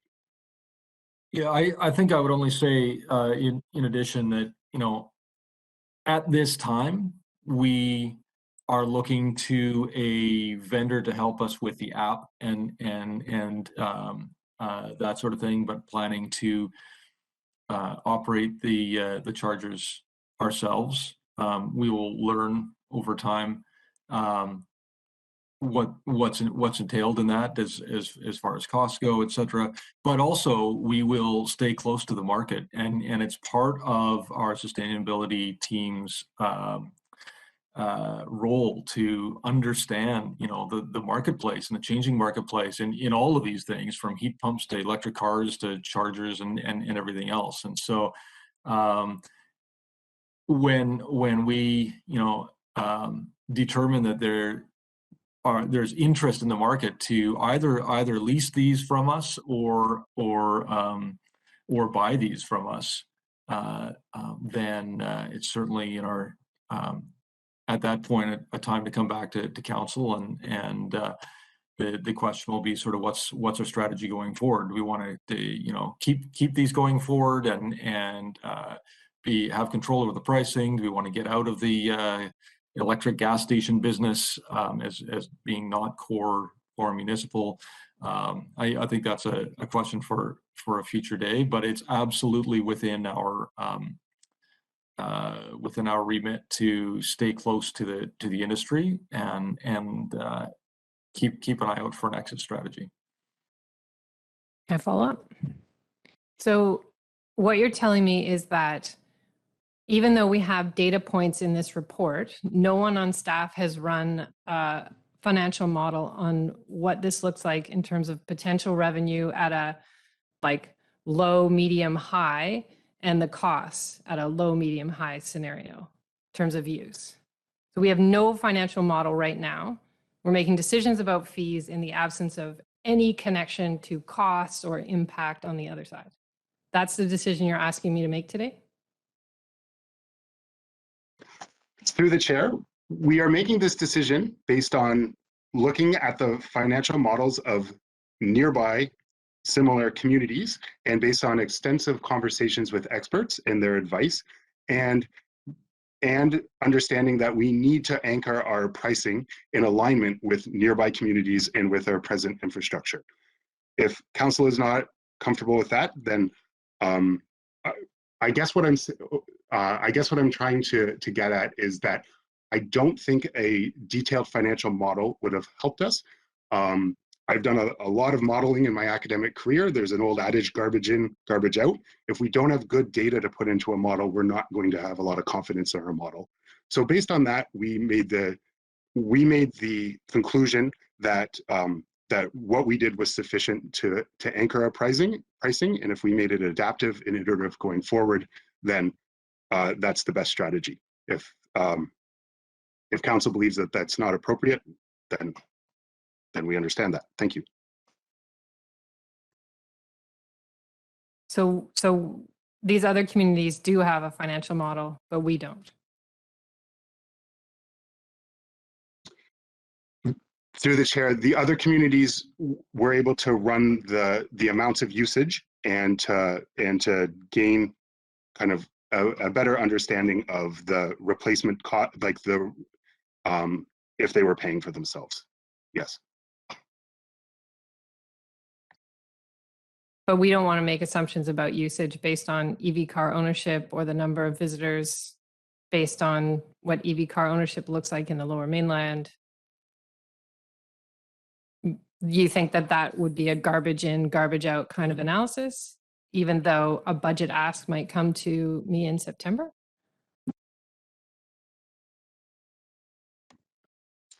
Through the chair, we concluded that additional information was not better than the information that we already had to work from, and as I noted before in response to Councillor Stoner's points, that we have a fairly tight window of pricing that we need to stay within to not run in the risks of totally undercutting the market and disincentivizing other people from moving forward, and totally pricing ourselves out of the market and not getting use.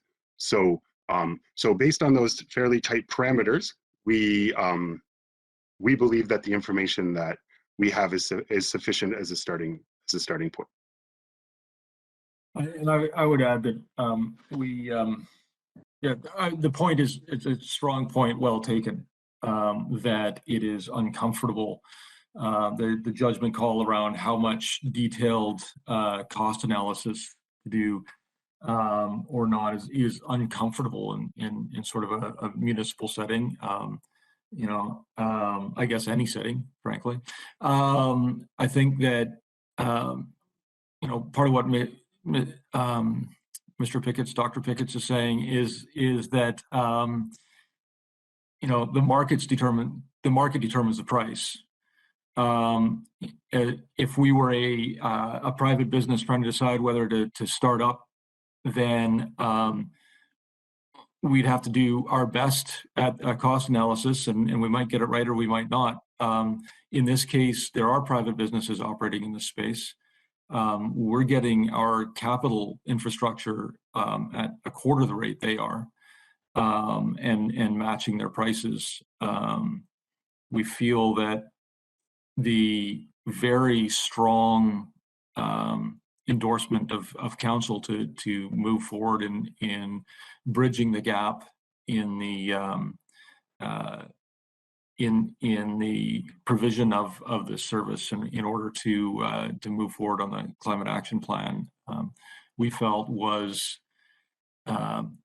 also a signal that council was willing to take some level of risk. We believe, based on adjoining communities, that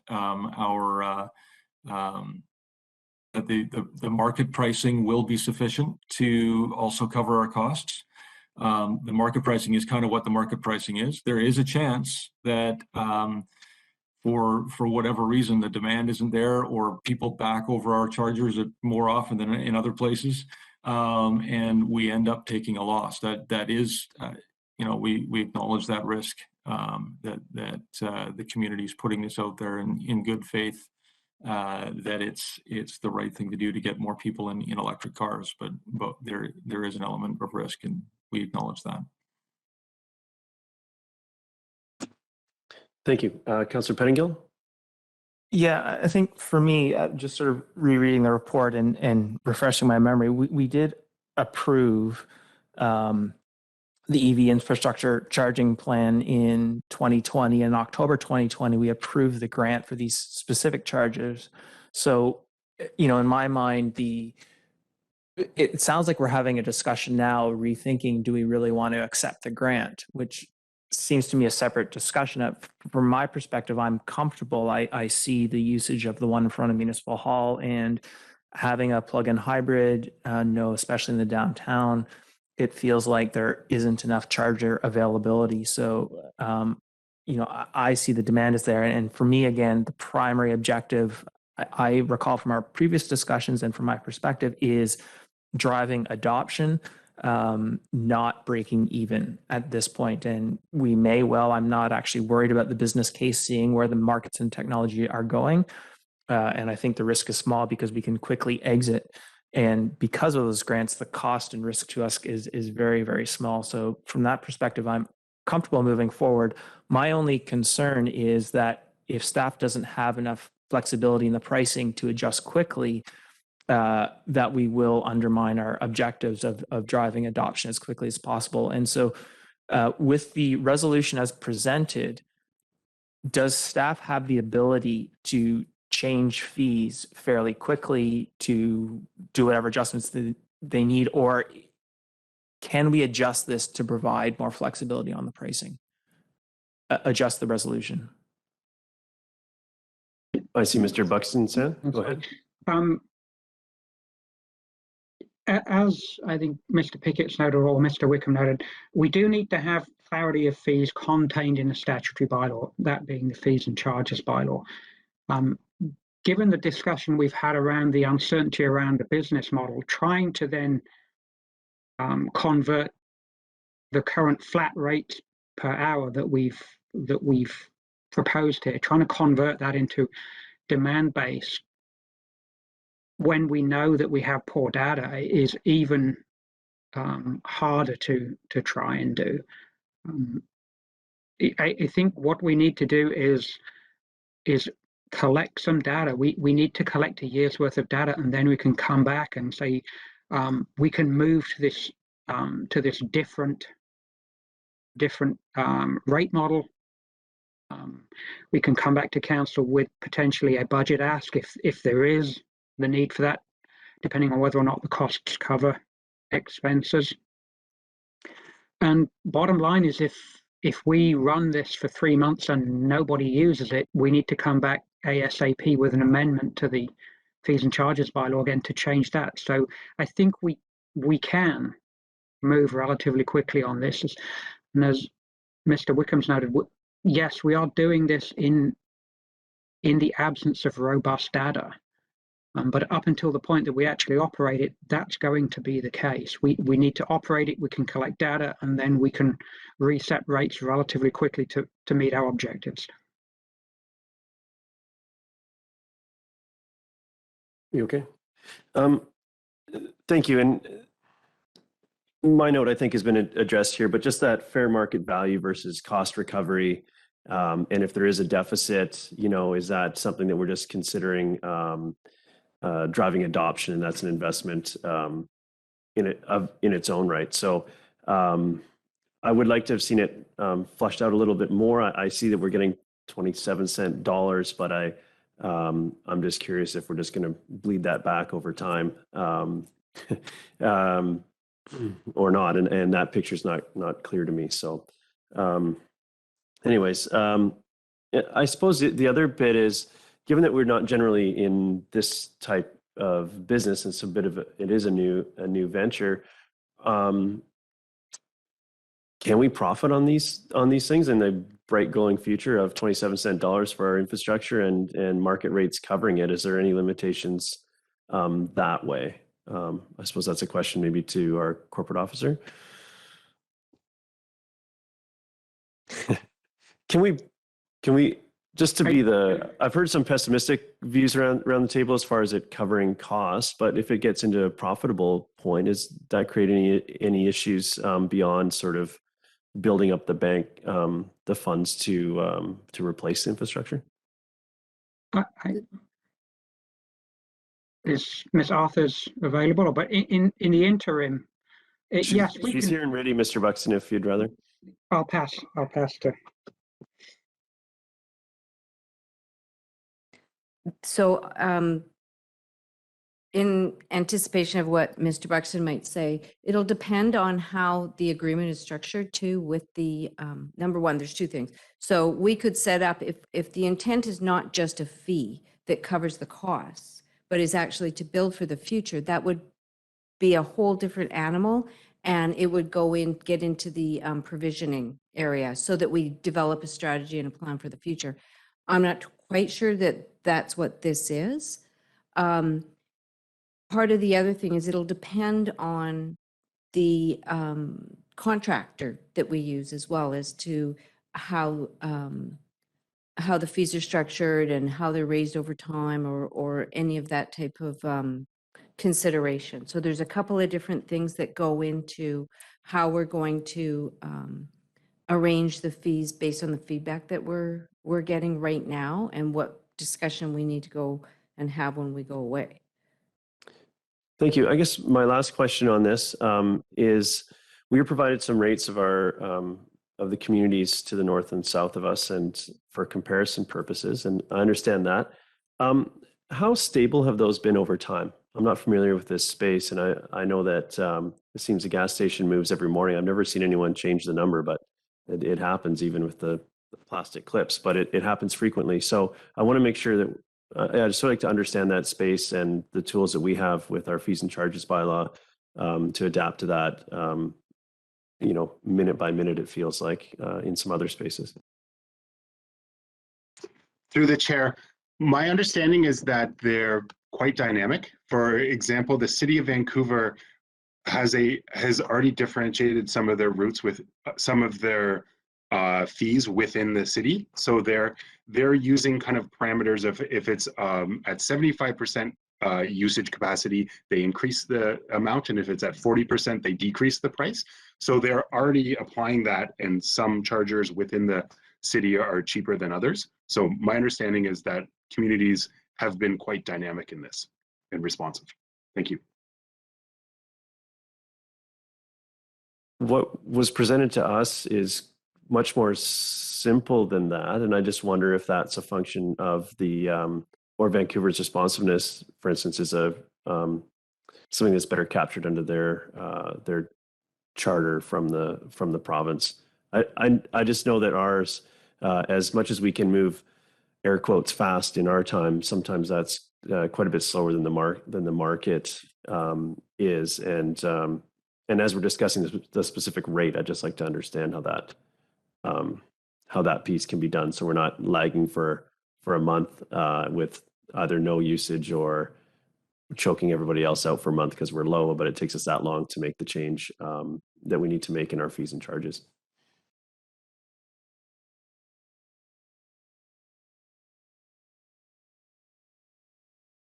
Go ahead, Mr. Wickham.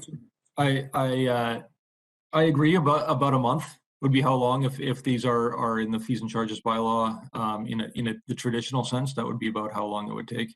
I think we need some data first, and I think that's one of the great things that we sort of bring if we're because we're able to access the grant funding and take maybe more of a risk than a private company in order to really drive adoption, then we can also gather a lot of data. And when it comes time to pass these off, we'll have more.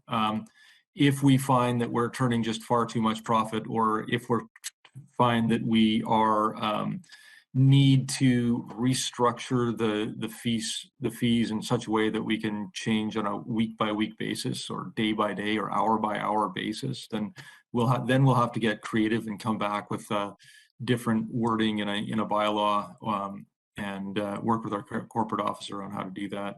Again, at this point, we're trying to figure out what that entry point is, and we believe being able to be responsive on a month by month basis or quarter by quarter is probably fast enough at this point as we really get to understand the local market.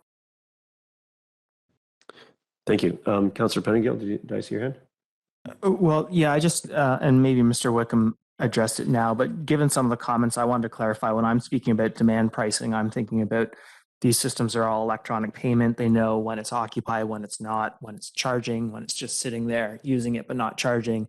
And so I would expect with our parameters of we want this level of usage, you figure out the price of the software just automatically does it. And so that's, when I've been referring to demand pricing for parking or charging, that's kind of what I had in mind. And maybe it's too early to go there, but I think that's where we're headed for any sort of parking and charging. Thank you. With that, we have a motion before us, or there's two actually. Would anyone like to move these or suggest an alternate? Councillor Race, are you moving both? Councillor Race moves both. Do I see a seconder? Councillor Pettingill, comments? Councillor Race? Thank you. And with respect to the comments of my fellow councillors, I agree. This, when we started contemplating this, excuse me, we don't really have, it's not the kind of decision, I think, where we can bring the precision that we would ordinarily want to see in financial decisions, because there is really no track record. We haven't been doing this for 10 years or 15 or 20 years. Really, nobody has. But we're not starting in a vacuum. We are starting with rates that are comparable to other municipalities close by. So if we're off, and I think it would be a minor miracle if we don't want to make adjustments somewhere in the future, I don't think we'll be off by much. To me, it's part of the commitment to this program that we do take that chance. I think it's a calculated risk. It's minimal. As Mr. Wickham says, we could probably change our bylaw if we wanted within a month. Undoubtedly, there will be a budget ask. We can look for more modeling if we want by the time of the budget ask. But I think this is something that, we're kind of breaking trail here, and there's going to be all kinds of issues come up with this that we're just going to have to react to, and location, accessibility, space. There's any number of different arrangements or partnerships we could have for the long term with these units. Some we might try to sell off to people. Some we might try to lease to people. Some we might retain on district property, such as Brennan Park or the Adventure Center. I mean, it's a little hard to predict the future or where this goes. So I think staff's comments really about keeping an eye on the market and just keeping an eye on what it costs us and so forth, and just reacting in a timely way is the best course of action. The market, I think, is one thing that will be a guide. But I think the other thing is it's a bit of a captive market. And so I'm not sure how much we are bound to it. If somebody has to charge their battery here, they have to charge their battery. Otherwise, they're getting towed somewhere. So I think we'll have a little bit of leeway when we're setting rates to cover costs in the future. Thank you. Did I see other hands? Councillor Pettingill, did you any comments? I think Councillor Race covered it well. I think the technology is moving so fast. These will become obsolete quite quickly. And it is just, in my mind, it's an emergency. We need to boost the market and get things going. There will be a high turnover in these as technology evolves. And I think, again, with the grant support, the ability to exit quickly if we need to, the risk is minimal. And so I think it just, I'm glad to have this report. Look forward to flexible pricing in the future and glad to see this moving forward. Councillor Stoner?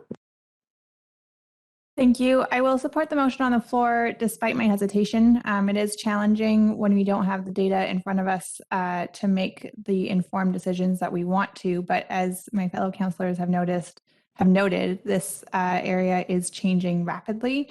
And this is our first foray into it. So I am comfortable to base this initial user fee strategy on our neighboring communities. I do anticipate that staff will take a very close look at it as we do collect data and are keeping an eye on the market, and we'll bring back any concerns about our fee structure.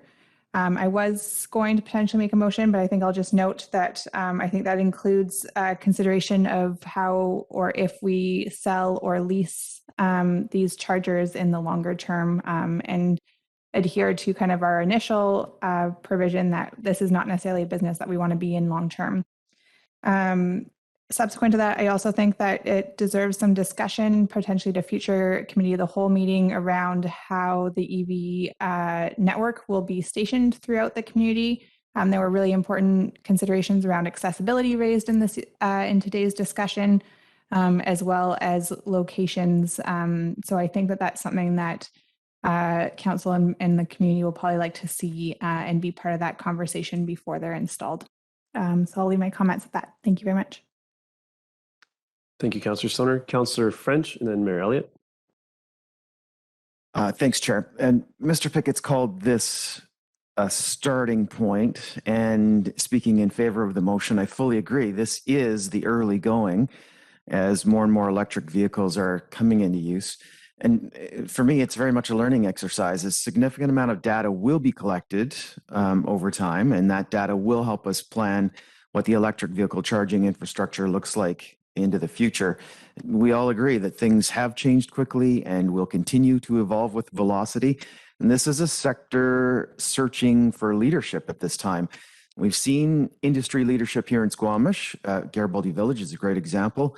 And I think that local government needs to provide that leadership that's currently missing. And I think this is a good first step in getting that void filled.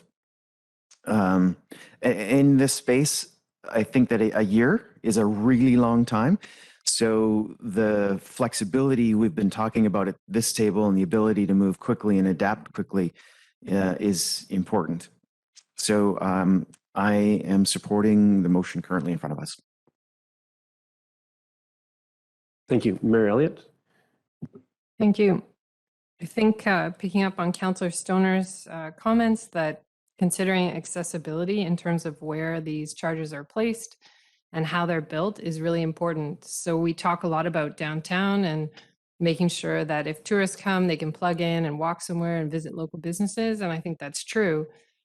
but we also have a lot of garage orphans and some high density neighborhoods where we haven't been able to capture infrastructure yet, but those homeowners may wish access to a charging station. And so I don't think we should rule out our neighborhoods. I don't have a problem with the rates. I think the rates are the rates because that's what the market will bear right now. What I have a problem with is the lack of description of the risks and the transparency to our community about what this might cost. And I think we can't divorce the two. Sure, we can be nimble and we can and adjust over time, but we get reports to council all the time that make assumptions, employment space models, and planning is based on estimations of our growth rate. All those sorts of things are based on assumptions. And we seem to have really good data in this report that could have led to a sort of medium, low, medium, high usage rate and what that means on the revenue side and what that might mean on the cost side. And I don't think it necessarily had to be garbage, but it allows our community to see where the risks are in us pursuing ownership of EV chargers. I'm not saying that's the wrong way to go, but I also don't think it's fair to just say to the community, it could cost quite a bit, but we're not going to even try and ballpark that right now. And that's the part that doesn't sit right with me. You know, it's absolutely true that we have to address the climate emergency, but we also are accountable to our community for what we spend. And there's a lot of competing dollars right now for our capital and operating costs. So this doesn't feel like the report that gets us all the way there. It certainly describes why the rate's important, but I think divorcing it from its potential impact and what that might mean to future budgets isn't the right way to go. Thank you. I'm gonna support this this motion at this point. I would like to have seen some more modeling around exactly as the mayor laid out, the potentials, victories and defeats lurking here as we enter into a new realm. I'm comfortable with these rates as a starting point, looking at what the market can bear and making the assumption that with our 27-cent dollar, we're going to be in a competitive place, and that does lower the risk, but that's still very conceptual without based on much more. So given that we're in an emergency, and if a budget ask ends up coming forward to fill that deficit, we're going to need to look long and hard at where that comes from. I'm a little bit concerned about the staff time, not just there's been lots of talk about maintenance and some references to things being backed into, which hopefully are covered by some insurance and all that, but do need to be repaired, but also the monitoring, ongoing monitoring, usage and how that relates to pricing and so on, I think will take some administrative time. So, but I do think it's something that needs to happen, and I'm curious about how short this short-term solution is going to be, and I hope we get it right. But I would like to see some more data as soon as it's available. So, thank you. With that, I'll call the question.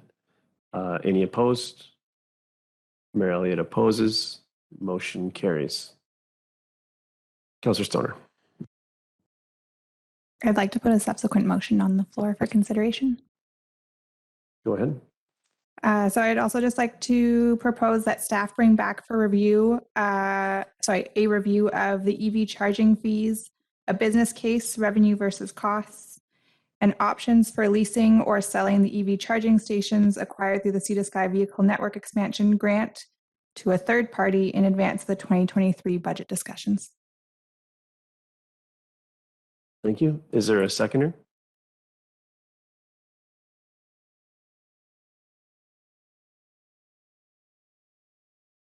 Some discussion around the room. I'll second it for discussion. Oh, Can I just ask a process question? of course.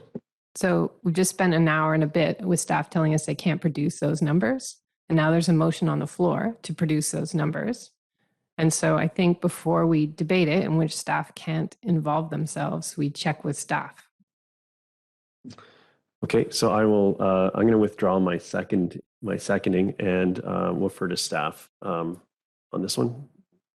Yes, I see Mr. Buxton. yes, through the chair. I think the mayor has hit entirely on the issue.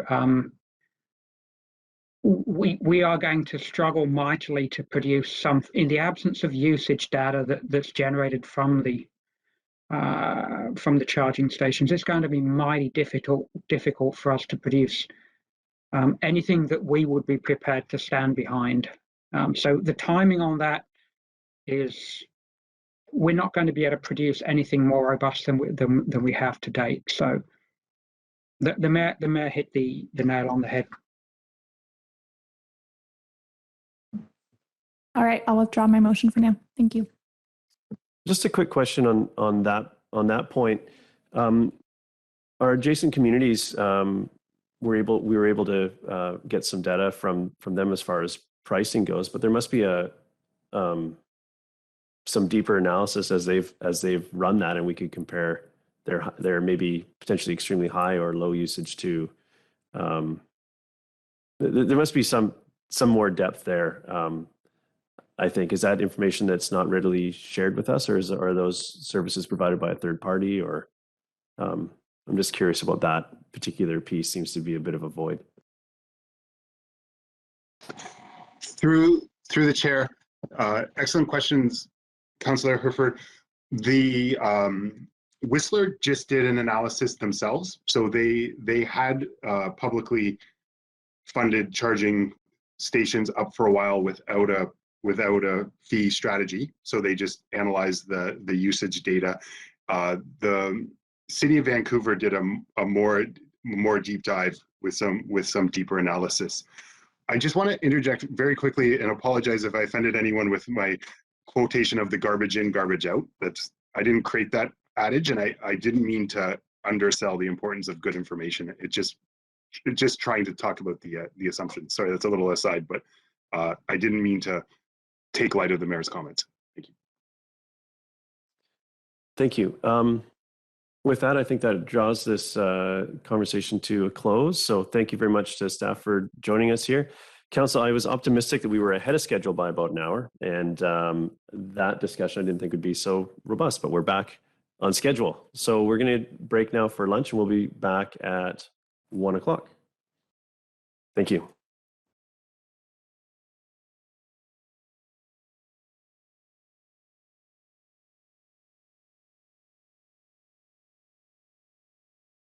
Thank you, and welcome back to Committee of the Whole for District of Squamish for Tuesday, where are we?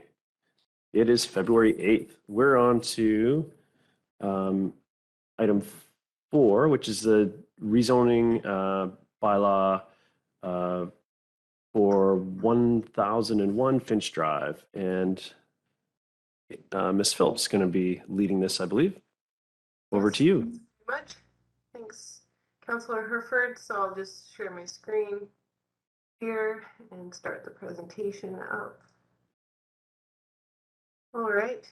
Good afternoon, Council. My name is Philp, planner with the Community Planning and Sustainability Department. Today I'll be presenting a first look at the rezoning application for 1001 Finch Drive, which proposes to rezone the property to a new mixed-use comprehensive development zone.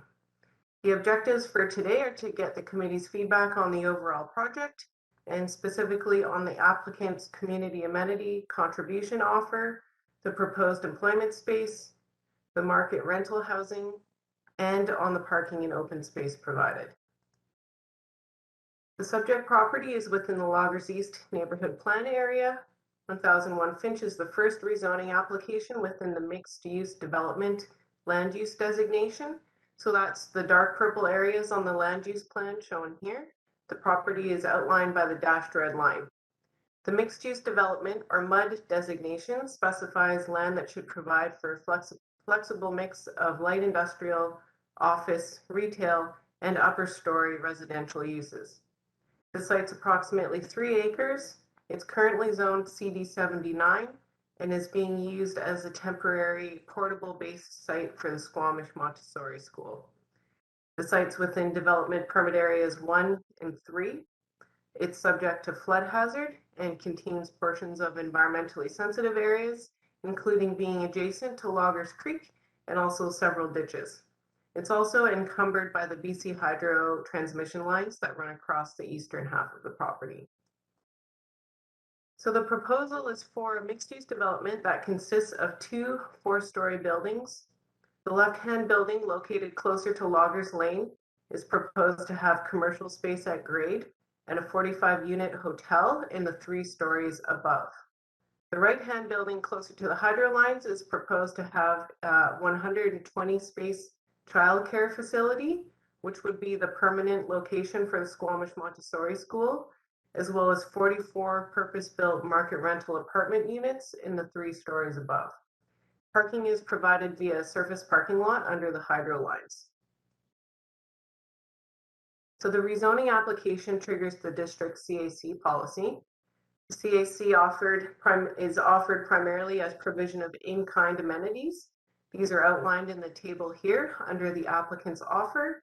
They're currently proposing a CAC that would exceed the district's policy targets, subject to council's acceptance of the future childcare space as a critical amenity CAC, as well as the sunk costs of getting the temporary Squamish Montessori School portables set up over this past year.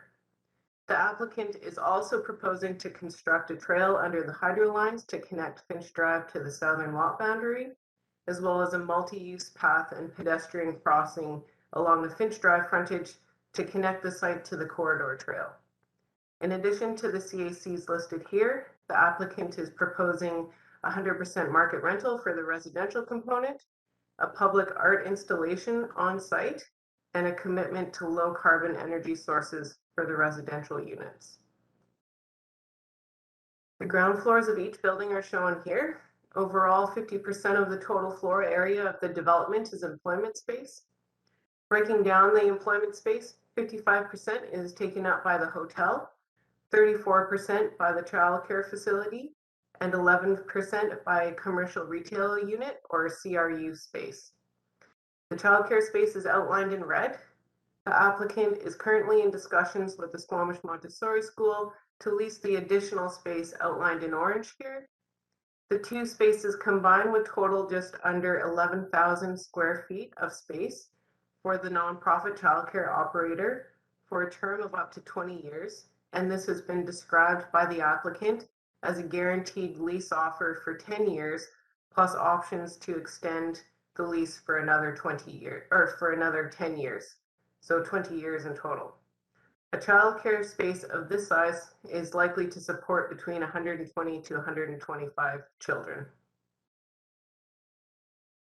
The proposed hotel use is supported by staff, as there's a significant need for new purpose-built tourist accommodation within the district. The last commercial accommodation built in Squamish was 13 years ago with the Sandman Hotel, and the increased tourism demand has been fulfilled primarily by the rise of short-term vacation rentals, which has in turn impacted the supply of long-term rental housing. The creation of commercial accommodation was also identified as one of the top opportunities in the 2020 Squamish Tourism Impact Study. The site's a convenient 10-minute walk to the Brennan Park facilities and a 15-minute walk from the Adventure Center and to Smoke Blast Park, as well as being well connected to downtown and Garibaldi Village via the corridor trail. 50% of the total floor area of the development is proposed as residential space, with 100% of the units proposed as purpose-built market rental. The 44 units are proposed to be in Building 1, shown here on the right-hand side, and would be located above the child care facility. The unit breakdown is outlined in the table. 50% of the units are 1-bedroom and 9% of the units are 3-bedroom. The applicant's architect is also working on including dedicated storage space in the units. So there's several reduced parking standards proposed for the development. This is for The overall goal to preserve more of the site area as open space. The parking reductions are summarized in the table here. A reduced parking standard for the market rental housing units of 1 space per unit is proposed. This is in line with the district's downtown residential parking standard and would result in a reduction of 19 residential spaces. Visitor parking is proposed to be shared with the commercial retail parking. This is in line with the MUD 1 shared commercial visitor parking zoning structure, and this would result in a reduction of 11 visitor spaces, which would be partially offset as the applicant is also proposing an additional 5 commercial parking spaces, and these would be shared. The hotel parking requirement is proposed to be reduced as well, in line with the average summer season hotel occupancy rate, which is 77%. This would result in a reduction of 10 hotel parking spaces. Cumulatively, the total parking reduction proposed is 35 parking spaces. Staff are supportive of the reduced parking standards, with the cumulative result in over 19,000 square feet of common open space being preserved on site and avoiding the creation of excess paved areas, which will help reduce local heat island effects and also increase permeability and natural stormwater infiltration on site. There's ample opportunity for shared parking arrangements here as well. This could be formalized via legal agreements if desired. Reduced parking requirements is also a frequently applied planning tool to incentivize development of rental housing, and the district has previously utilized this for the forthcoming Waterfront Landing rental apartments, the Centennial Way rental apartment, as well as the Buckley Affordable Rental Apartment project. The site is also directly adjacent to the corridor trail and will be in close proximity to future transit expansion along Loggers Lane, allowing for viable walking, biking, and transit alternatives to car dependence. So the staff recommendation for today is that council receive the 1001 Finch report. Staff welcome all committee feedback, but are especially seeking comments regarding the CAC offer, employment space and uses, market rental housing, parking, and open spaces proposed. And that concludes my presentation today, and I'll pass it back to the chair for feedback. Thank you very much. Council, who wants to kick this off? Councillor Anderson. Ms. Phillips, my first question concerns the in the CAC offer, the active transportation item number 5 in the development proponents presentation, the a trail the trail for $39,000 under the power line. Now, the sketch that we have, the map that you've shown, and this was your slide, location and context. If we may refer to the back to, I'll just leave that to you. But these Loggers Lane East sub-area plan maps are not going to show much of the territory to the south and to the north that would be relevant for the concept of a trail under the power lines. Just north of this development on 1014 Finch was discussed as already a hardship case with the remaining land available that's developable due to the wider conservation area, a zone that's established for the riparian zone that's recommended there, and the large portion of that lot that is under the power lines. It happens that that's one of the only power line areas I've ever seen that has been fully utilized for decades for rec tech manufacturing, for ski lifts and other lifts.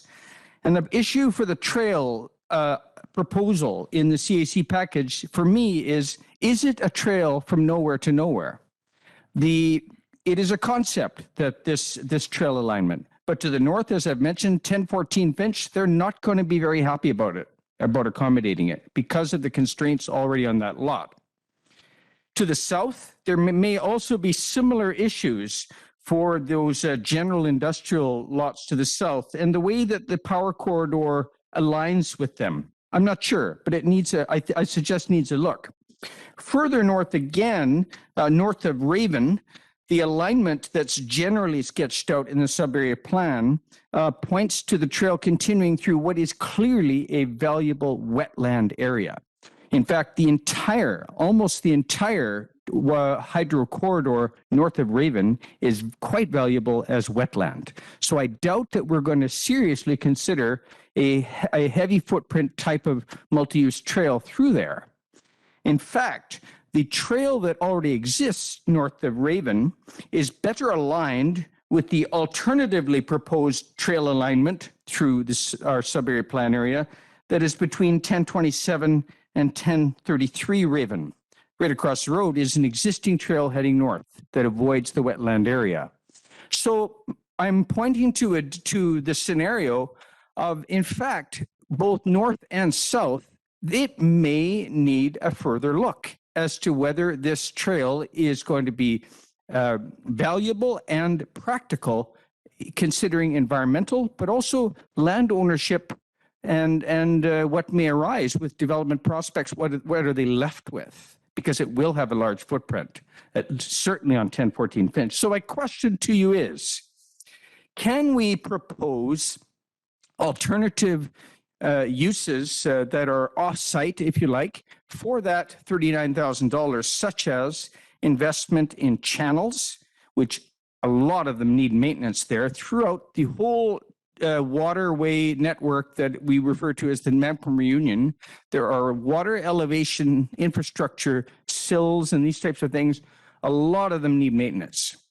And so the other thing is that there's already a trail there. Maybe we should have a look at that trail. So the question, Ms. Phillips, is is it possible to consider redirecting that $39,000 into another project, maybe not on the lot, but in the vicinity? Thank you. Thanks very much. I think those are great points. And through the chair, the viability of a larger neighborhood concept for the trail connection along the BC Hydro, I think does need to be explored for feasibility. The thing that I would add is that the applicant's currently exploring with Squamish Can opportunities to do a community garden in the rear of this site. That's up in the air still, and so it hasn't been presented in the report. But if there's to be a community garden back there, then certainly a trail that just brings you to the rear of the site from Finch Drive, allowing for public access to the back of the site, would be useful. But I do see your point about the expansions beyond the property, and staff haven't explored the feasibility above that, beyond indicating it in the original concept plan in the Loggers East neighborhood plan.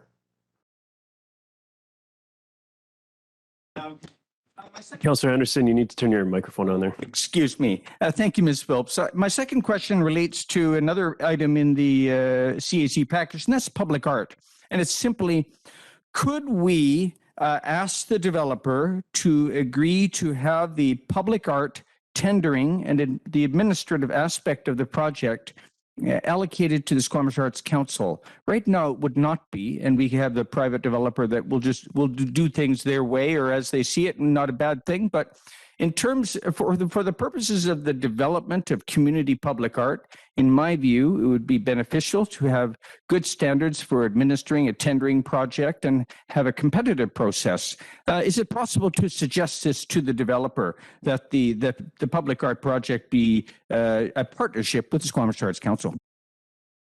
Through the chair, certainly. I won't go into detail, but I'm sure that the developer would be open to that, and we can float it to them. Thank you. I have just one final question now, Chair, and it's a quick one, I hope. The traffic impact study is discussed, to quote, the district staff are in the process of determining whether a traffic impact study may be needed for this development. My question would be, could that traffic impact study examine parking demand, or rather impacts of off-site parking on Finch? For example, if there's the risk of with the daycare facility, with the school, other commercial stuff, that is there an interest through the mechanism of the traffic impact study to examine the scenarios for parking demand in the neighborhood resulting from this development of 1001 Finch? Yeah, through the chair, I can certainly bring that comment to the district engineering department and the staff that are making the determination on the traffic study to see if they can include the off-site parking impacts in that traffic impact study. And also further, I think there's an opportunity to explore that shared parking that I discussed and touched on earlier, and that could perhaps be incorporated into some kind of overall transportation and parking study. That's to be determined with district engineering. Thank you. Chair, I may have a couple of quick questions later if there's time. Okay, that remains to be seen, Councillor Anderson. We'll go on to, I've got Councillor Pettingill, followed by Councillor Stoner. Yeah, thank you. A couple things. I, disappointed to see this development doesn't meet the climate, some of the key climate targets we've outlined, and that's noted in the report. Did want to clarify, Hunter Place, I had some confusion last time. I confirmed with that developer, their commercial, office, and residential are expecting to go fossil free. We saw a second development last week that was similar. So personally, that's the sort of thing I'm expecting. I'm expecting to hit these targets that we've called out in our Loggers East plan. But I also noticed on page 28 of the Loggers East plan, item 17 says, provide appropriate and sensitive transitions between different scale of buildings. This may require increased setbacks from adjacent properties, setback of upper stories, and or careful placement of windows and outdoor spaces to prevent overlooking. I've already had comments from one homeowner across the street with concern. And when I look at this, and I didn't see this called out in the report, but it seems like a very abrupt and drastic change from a residential neighborhood to quite a large structure. So I'm wondering if staff can comment on the rationale for that. Through the chair, I'll address the first question. We haven't broached the discussion about low carbon energy for any of the employment space units, and so we can certainly have that discussion with them and bring forward a response when the project comes forward for first reading. And in regards to the comments around potential overlooking or impacts to the adjacent neighborhood, we've done the shadow analysis, but certainly the addition of a 4-story building adjacent to Finch Drive, there will be windows facing Finch Drive, and there is that issue with the introduction of the additional uses and development here. Okay, thank you. And I'm just wondering if staff can speak to the rationale for a hotel in this location. I couldn't find any reference to hotel or inn or lodging in the neighborhood plan, and maybe I missed it. I guess intuitively, this is not the sort of place where I'd want a visitor-focused lodging. I would expect that in a commercial area. I understand some people will use, may participate in an event at Brennan Park, but I think the idea would be you come, that's the one thing you do, but you're generally staying in the commercial area, patronizing the commercial businesses, and those are what's closest to your hotel. And so that seemed really out of place for me here. And so I'm just, and again, I didn't see it in the neighborhood plan, so I'm wondering if staff can speak to why we think a hotel there makes sense. Yeah, for sure. Through the chair, I mean, I outlined briefly kind of the high need for our community overall for new hotels to be built and to bring additional tourism supply online. But in terms of this specific location, I think we were hanging our hat on the fact that it is super convenient for Brennan Park, which hosts the majority of any large events or other things in the district, as well as the adjacency to the corridor trail and being able to get around if somebody wanted to use active transportation networks to get to other places in the district. Staff do want to see the additional tourist accommodation supply. And whilst this might not be a better location over downtown, we see the need is strong, and to have it kind of spread out throughout the community in ways that are, easily good for active transportation and easy to get to. So on the map that I provided in the presentation, it had the property highlighted, and it is actually quite close to the existing locations for the Sandman Hotel and the Mountain Retreat Hotel. They're really in the same area. Okay, thank you. I'll save my comments on that for later, maybe. I am wondering about the height. Currently, we allow 3-story, 10.68 meters. This is proposing 4 stories, which I would assume would be a 33% increase in height, just 1 extra story. It's a 33% increase in stories. The height, though, is more than a 50% increase for a 25% increase in stories. So I'm just wondering why such a jump in height. Is that something that we allowed for in the neighborhood plan? Or is that just this proposal is seeing if we'd accept it? Yeah, through the chair. So the heights of the buildings are different. The height of the building closest to loggers is 15.8 meters, and the height closest to the hydro corridor is 16.4. So that allows for a taller commercial employment space units on the ground floor, while providing for typical residential heights for the apartment and the hotel use. Hopefully that answers your question.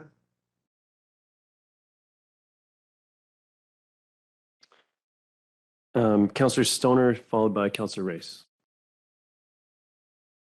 Thank you. Through the chair, I want to pick up on the proposed hotel use in the area that Councillor Pettingill first touched on. I'm not going to lie, I was a little bit surprised to see it in the proposal. Mostly looking through the Loggers East neighborhood plan, there is no reference to tourism accommodation, hotel, and I don't refute staff's point that we do need more tourism accommodation, but the Loggers East neighborhood plan really speaks to commercial office space, home occupation, live work, local commercial uses that will support the immediate area. And so can staff speak to the discrepancy between proposing a hotel use here and what is in the neighborhood plan? AJ, if I may jump in here, because it is, I was quite involved in the neighborhood planning process through you, Chair. So that is correct. The neighborhood plan does not address tourism accommodation as a specific use. However, especially for the mixed-use district zone, the neighborhood plan talks about the need to be flexible around employment space. And that's what we heard going through the process, that it's going to be difficult to achieve that sort of 50-50 split between residential and employment space for mixed-use projects. So it was a recognition that the specific uses, and that is in the plan, are going to be determined at the rezoning stage. So I think that the idea that staff have been, or the lens that staff have been looking through at this, is that we have to be, especially in the beginning, as you know, there's a quite high target for commercial space, that we have to be fairly flexible in this district. And if we are going to put a hotel in this area, this would be the ideal location, being so close to loggers. Thank you. And I guess just a follow up on that in terms of how we then envision kind of transition from one part of this neighborhood to another. So we're going from single family homes to 4-story hotel with commercial underneath to general industrial. Do staff really see those as complementary uses in that small area? I believe so. I mean, this is mixed use neighborhoods is a fairly evolving concept. You know, we've lived for a very long time, and we see the evidence, you know, right next door is strictly a residential neighborhood. So the transitions, you know, are sometimes they kind of have to be a little bit abrupt in that we're going from white to black, essentially. It's a totally different type of development. But I think that the future of mixed-use neighborhoods looks exactly like that. You know, where all uses, except for maybe medium and heavy industrial, can coexist together.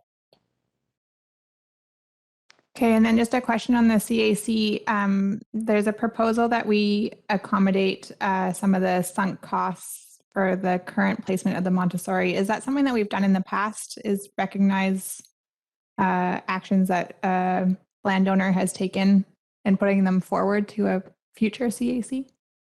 That seems unusual to me. Yeah, through the chair, it's definitely a site-specific situation that the applicant has had this agreement with the Squamish Montessori School and kind of brought them along to provide this temporary solution while he works on the rezoning of the overall site. I can't recall having encountered any similar situations, so yeah, I can't think of another situation we've done this. Yeah, I would agree. I don't think we've done this before. Okay, Councillor Race, followed by Mayor Elliott. Thank you.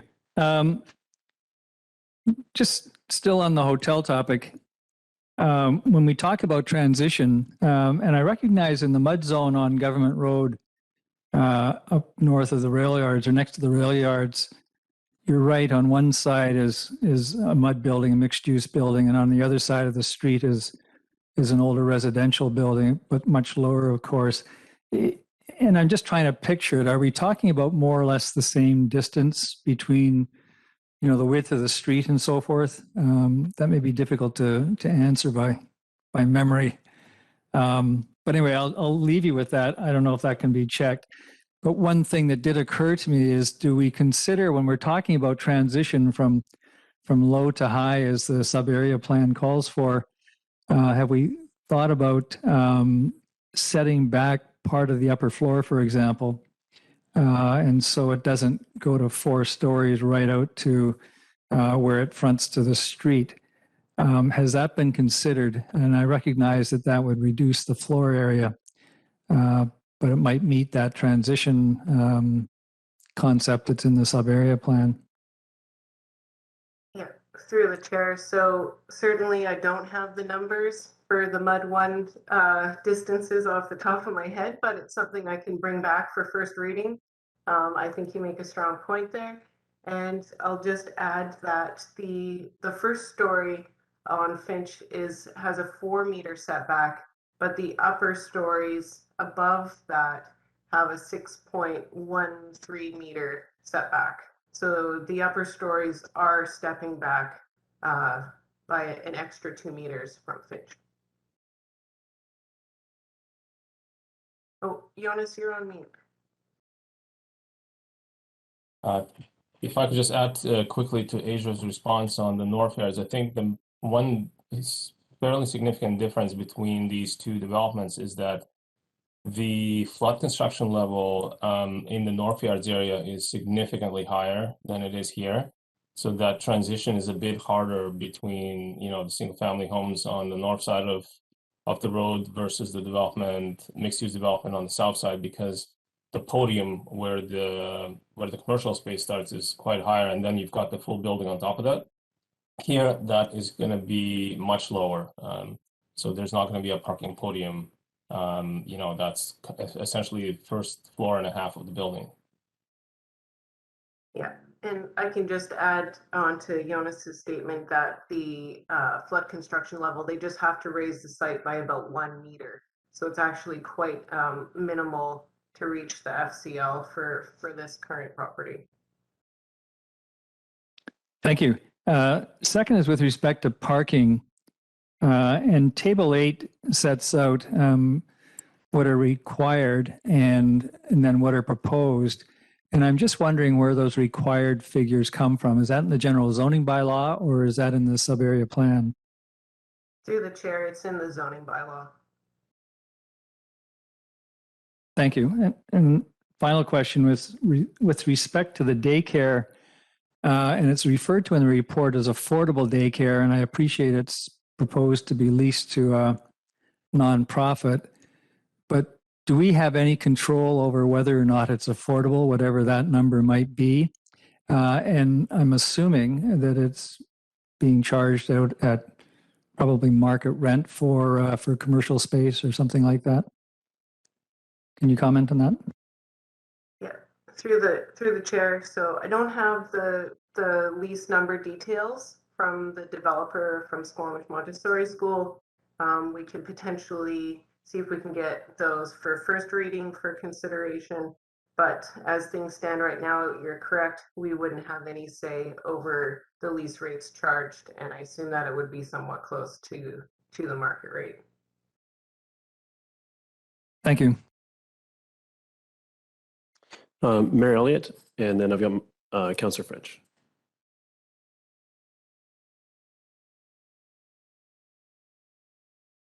Ms. Philp, I was a few minutes late. Did you say there had been a public information meeting for this or will be? Yeah, through the chair. So there has not been a public information meeting. We received 2 public comments to date. And so if we were following our public information meeting policy, that would not trigger a meeting. But of course, we're open to council's feedback on this. We dealt in committee the whole a few weeks ago with the proposal at the end of Finch Drive up on the hillside housing. And I understood that part of their CAC package was to run a multi-use trail all the way along Finch. But this CAC package includes a multi-use trail connecting to the corridor trail. So I'm a little bit confused. Yeah, through the chair. So that's a great catch. And we have to coordinate with the hillside developer to figure out who is actually going to do this project. And if it's going to fall on the hillside developer, then this 1001 Finch developer will have to propose a different CAC. One of the things I'm curious about is that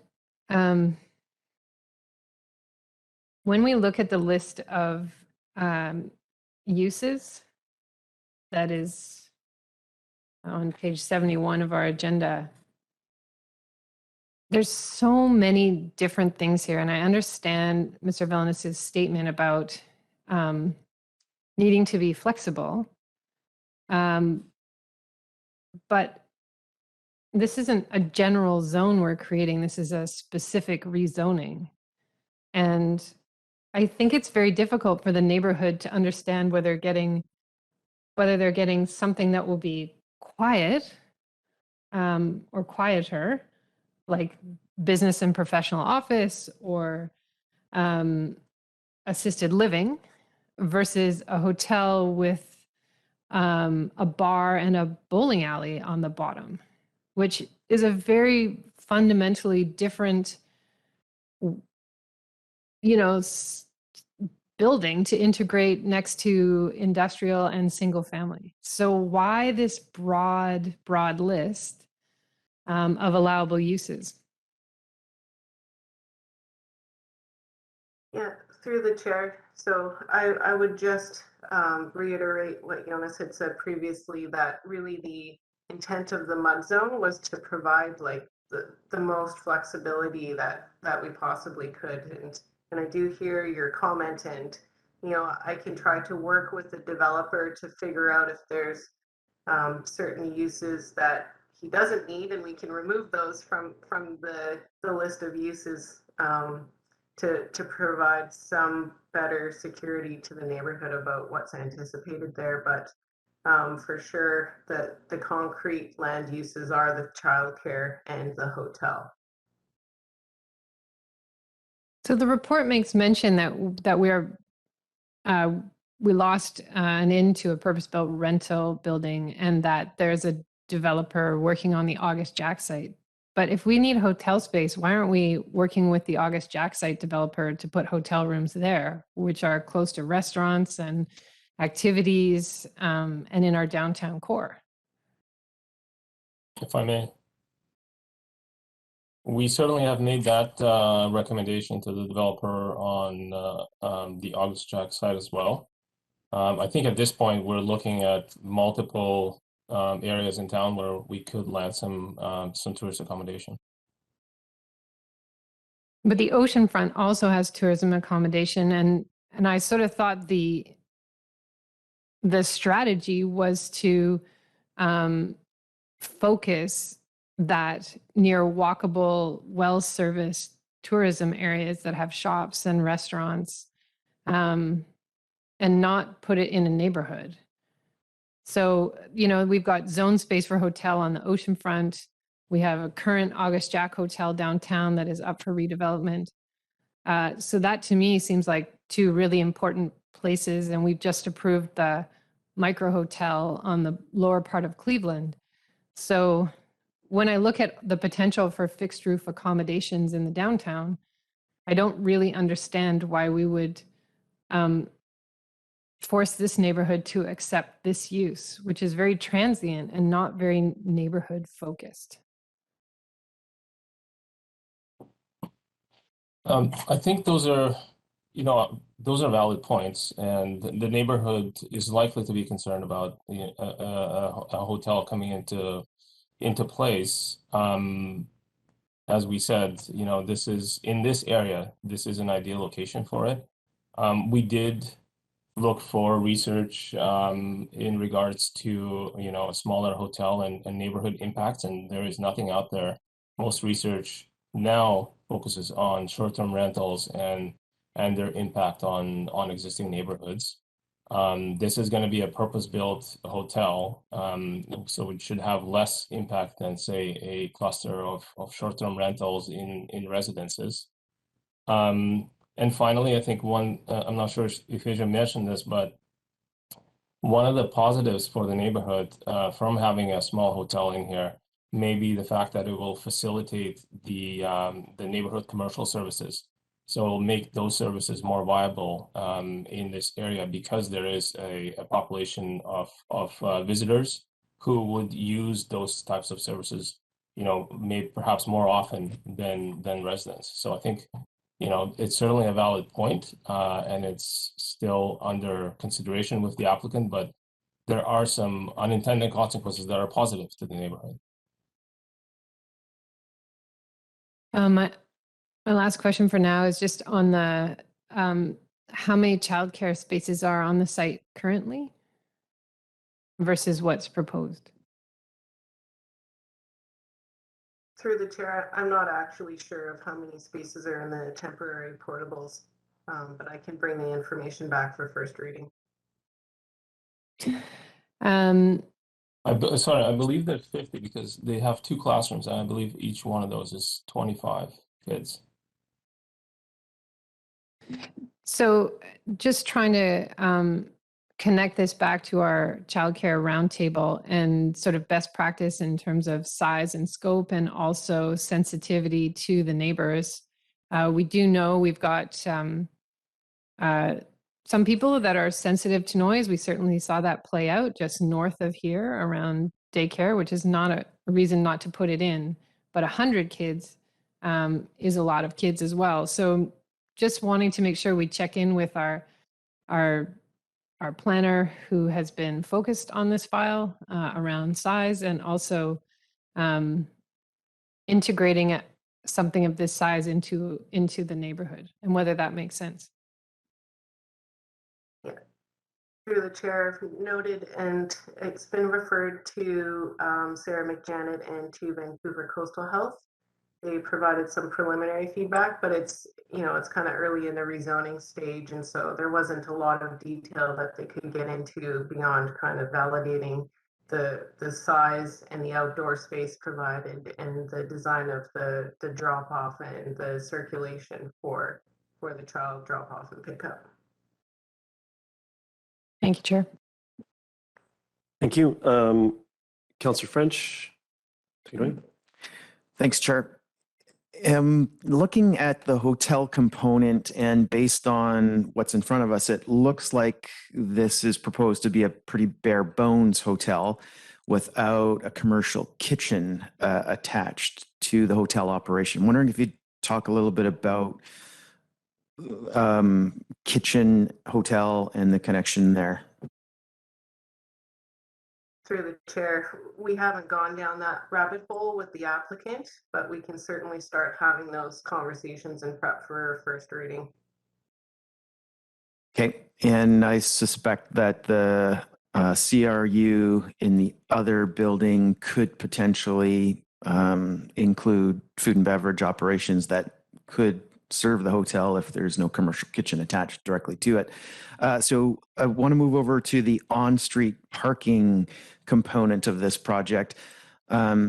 Those Finch Drive parking spots, are they included in the parking number table calculation, or are they completely separate? It looks to me like there's 16 spots that are proposed for on-street at Finch. Through the chair, so that was the applicant's design of Finch, and district engineering is working on our own design for the Finch road right of way and what that will look like along the entire length. What the engineers have indicated to me is that it's unlikely that we will actually have on-street parking along this section of Finch, although they haven't gotten that far down their explorations, and that's because there's the multi-use path, which we want to make lovely, so that's competing for space. And then as you get further towards the hillside, there's a bunch of higher environmentally valued ditches along Finch that also need to be planned for. And so those constraints might affect our ability to do on-street parking. Okay. That clouds my next question then, because I was wondering if those amongst those 16 spots or whatever number, if it's less than 16, could one or more be an accessible parking spot? And if that's feasible, maybe you could just address the possibility of accessible parking on street on Finch if we even end up with any parking there. Yeah, through the chair. I mean, I don't think I can address that because we don't know if there will be parking, but it's certainly, if we do gain parking spots on street, it will be something for us to consider. Thank you, Chair. Thank you. I got a couple questions myself here. I had the same note around the hillside development further down Finch, having the multi-use trail as part of their CACs that, although that's still in discussion, but was 2 loggers, I believe was the, now if that doesn't get it across somehow and we didn't put in funds there for crosswalk or lit or I don't know, whatever improvements can be done there to make it safe. So yeah, I want to make sure that we're allocating things to things that need doing if we haven't already got something in place for it. And then the public sort of the open space, and I get the rationale underneath the power lines and the reduced parking, creating that space. I have some concerns around the trail, whether again it's a trail to nowhere or for the time being, and there's plans to connect, because I do think some connectivity through those sort of east-west streets, over time would be great. But and this isn't the only development where I have a hard time with this, is that open space being counted as like an open public space, given that it's sort of tucked around the back of their parking. And in this case, and in other cases, we've seen it sort of appear to be more of a private space for the residents. So this one's a bit different. And so can you comment on how staff thinks about that sort of in the general sense? And I do appreciate that in your presentation, or maybe in reply to one of the earlier questions, you mentioned that there could be some community garden use there, and that makes both the space and the trail make sense. But in an absence of that, just sort of how you differentiate between what is a sort of an accessible public space for the community to use and what's private space for the residents or occupants or whatever of the commercial units. Yeah, certainly through the chair. So first off, I would say that we're open to ideas from council on the programming for both the space that fronts Finch Drive, which is smaller, and then the much larger space at the rear of the property. And we welcome thoughts on that. But in regards, I think it's all about how you do the design. Like the devil is in the details. So you can create a space that's quite inviting and has signage that indicates that, you know, follow the trail to the back and you'll discover this whole other world that's open to the public. Like the design has big implications for how well a space would be utilized as a general statement. Okay, that makes sense to me. And do we have regulations around that or guidelines around that that will be provided to the developer in this case or others similar cases? Yeah, through the chair. So this is in our universal development permit area. And so we do have guidelines for the design of open spaces. And we'd certainly kind of turn our eye with a lens to how do we make this clearly visible and open to the public. Thank you. There's lots of mention, and rightly so, about how close this development is to the corridor trail and the active transportation network. But I didn't see any nods to bicycles in any of the documentation that I've seen so far. Where does that come in, and is it below a certain threshold where we start, or above a certain threshold, I guess, before we start considering that? And I'm thinking about not just the tenants, but the people visiting the commercial spaces and perhaps even some indoor space allotted to that for a hotel use, given that that's one of the reasons, one of the draws to the area. So I'm just curious. Yeah, so through the chair, certainly that would be more of a development permit level design that we would get into the details of accommodating the bicycles, and that's when you see where exactly are the bike racks, are they covered, and we cover all of that stuff during the development permit stage. The applicant is providing the required number of Class A bicycle parking spaces, and that's in separate accessory buildings underneath the hydro lines adjacent to the parking lot. Thank you. I was curious about the sunken costs or the part of the CAC calculation, and I'm supportive of daycare in general, and I know the needs of the community. How many bonuses in particular or considerations for CAC or otherwise are at play in the calculations here related to that daycare? I'm just curious about double or triple dipping on and making sure that we're being as flexible and generous as is reasonable for it in general.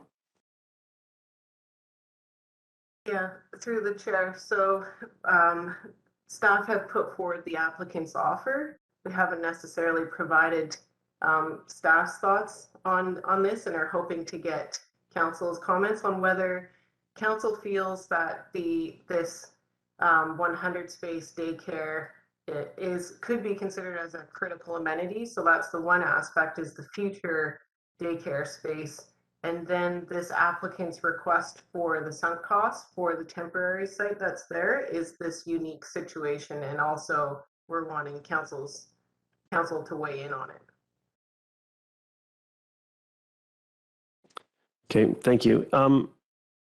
And given that the tenants of the temporary site are lining up, things are looking like they're going to be the potential tenant for the main site. Has any transition plan been discussed there? Given that there's just bound to be probably a sizable gap between those two operations? Yeah, through the chair. So this has been considered by the applicant working with the Squamish Montessori School. And so the plan would be to build the building with the childcare first, the one closest to the hydro lines, the temporary site is where the second building is. And so they have made a contingency plan in that regard. Okay, and then my final question, potentially my final question, is the pickup and drop off for the daycare. Could you just run through how that would work? This has been a sticking point in some other daycare discussions, and given the size of this, I want to make sure that we're going above and beyond, given that it could be quite a number of children, thus quite a number of vehicles and pickups and drop-offs. Through the chair, would it be helpful to pull the site plan up? Yeah, I thought that might be needed for that. That'd be great. Thank you.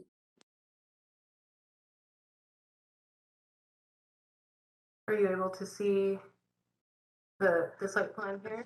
Hopefully. We are, yes. Thank you. And we can see your cursor or your little hand as well. Yeah, so the drop off and pickup is anticipated to be coming into the site, and then there's these 8 parking stalls here with the one way that would then allow for the pickup and drop off, and then an exit back onto Finch.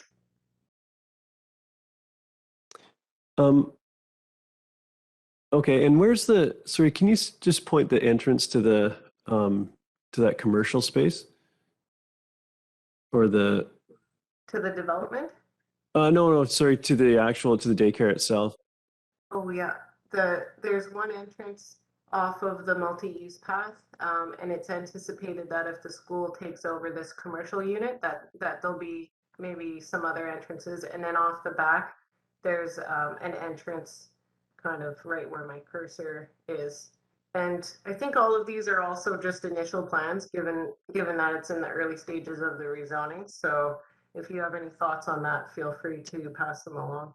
Yeah, I think where I was going is I want to make sure that when they exit, I mean, being adjacent to the active transportation, I'd hope that lots of bikes would get ridden and skateboards and whatnot to get there. But the parking needs to be quite close to the entrance, in my opinion, so that they're not tempted to double park or stop in a roadway or whatever other behavior, as seems that the world's running late, it seems, and takes the path of least resistance.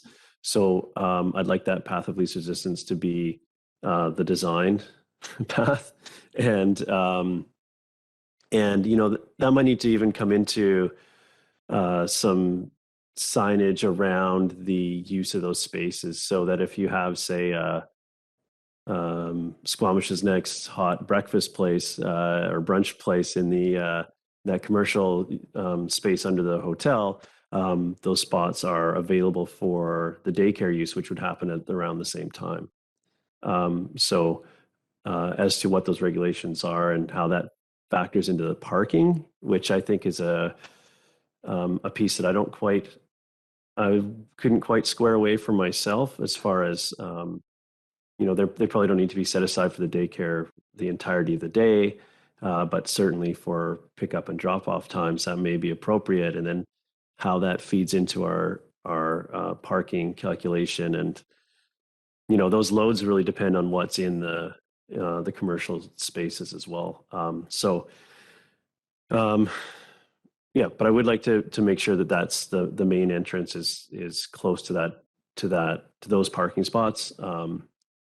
And that's highlighted in the presentation, as far as, because I think the circulation here is going to be quite important, given the number of the residents in the building above would grow accustomed to it over time, recognize a pattern and so on. But we, as proposed, we've got that hotel use there, and you've got people coming through that don't necessarily know where they are, and they're trying to navigate at the same time and all the rest. So it needs to be very clear and clean.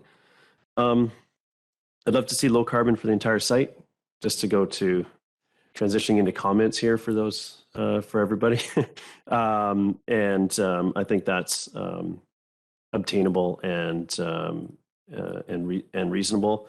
And I think, I think we should have a public information meeting for this. The neighborhood, for whatever reason, I feel like the neighborhood hasn't really replied, and whether they've been fatigued through the sub-area planning process recently or otherwise. I do think that whether it's a recanvas or just preemptively holding that public information meeting, because it's a hard time when that step gets missed with a lack of replies, but that doesn't represent the actual interest, which I think is what's happening in is my feel of what's happening in this case. Then it makes it really hard when we get to public hearing to make changes. So I'm curious to see what other councillors think about that. But I think that this discussion, the discussion of this project, should be had with the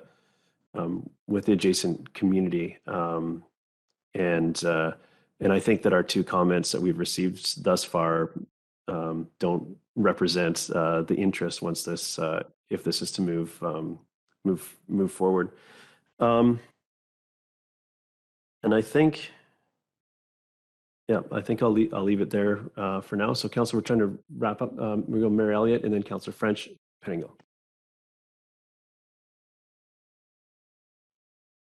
One of the things I've been curious about is whichever use gets put in the front building, is that the entranceway is to Finch, but we've already discussed the potential that there may not be any on-street parking there, and there's a multi-use path there.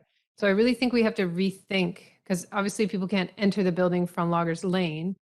I'm not sure why the entranceway or lobby to any commercial building would be on Finch, and why we wouldn't design a more appropriate entryway at the back. So to also funnel people towards bike parking or car parking. So I know generally we want buildings to have a really good relationship to the street, but I think we have to somehow rethink that. There's two entryways for cars. Is that required, Ms. Philp?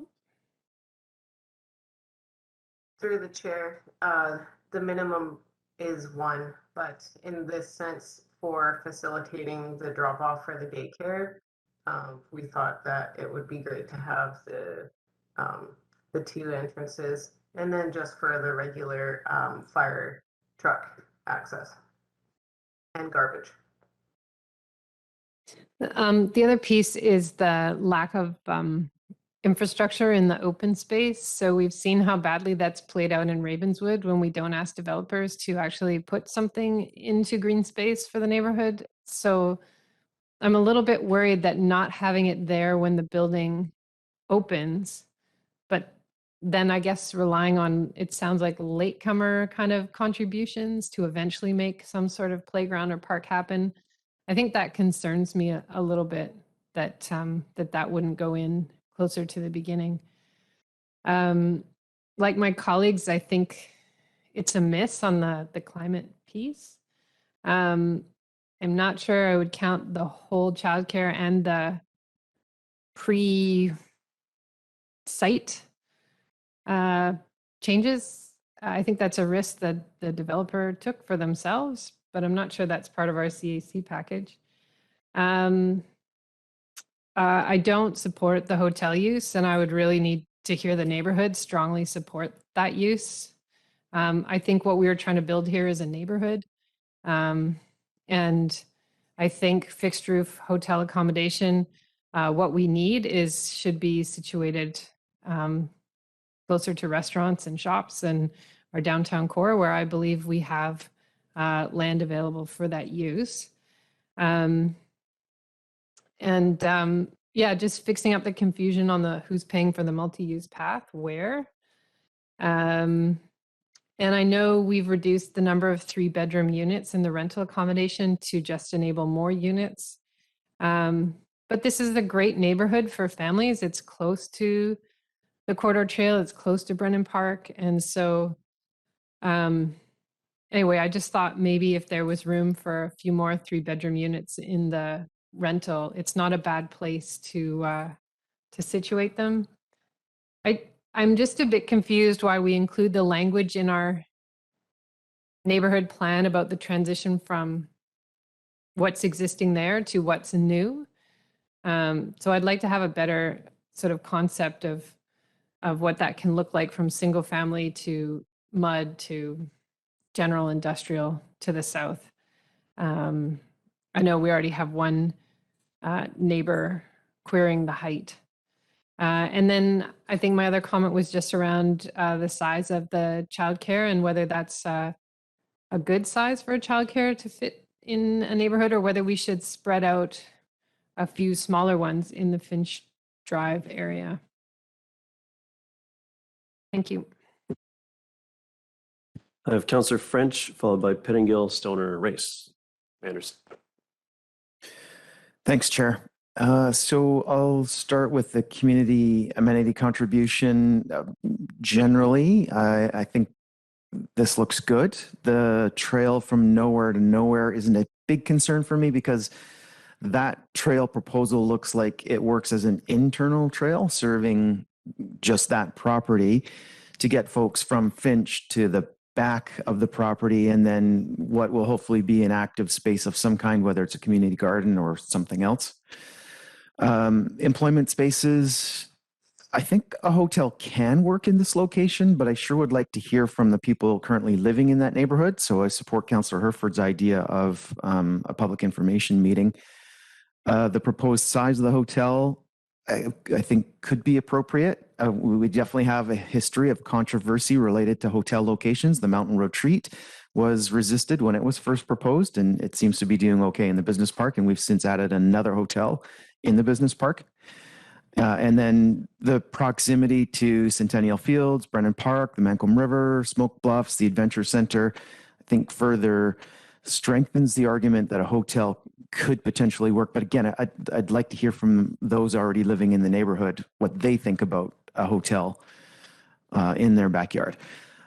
The market rental housing, I wonder if 6 studios is maybe a few too many, and 22 one-bedrooms, again, maybe a few too many, so that we could have more 3-bedroom units. The 4 that are proposed, I think, is too few for this neighborhood.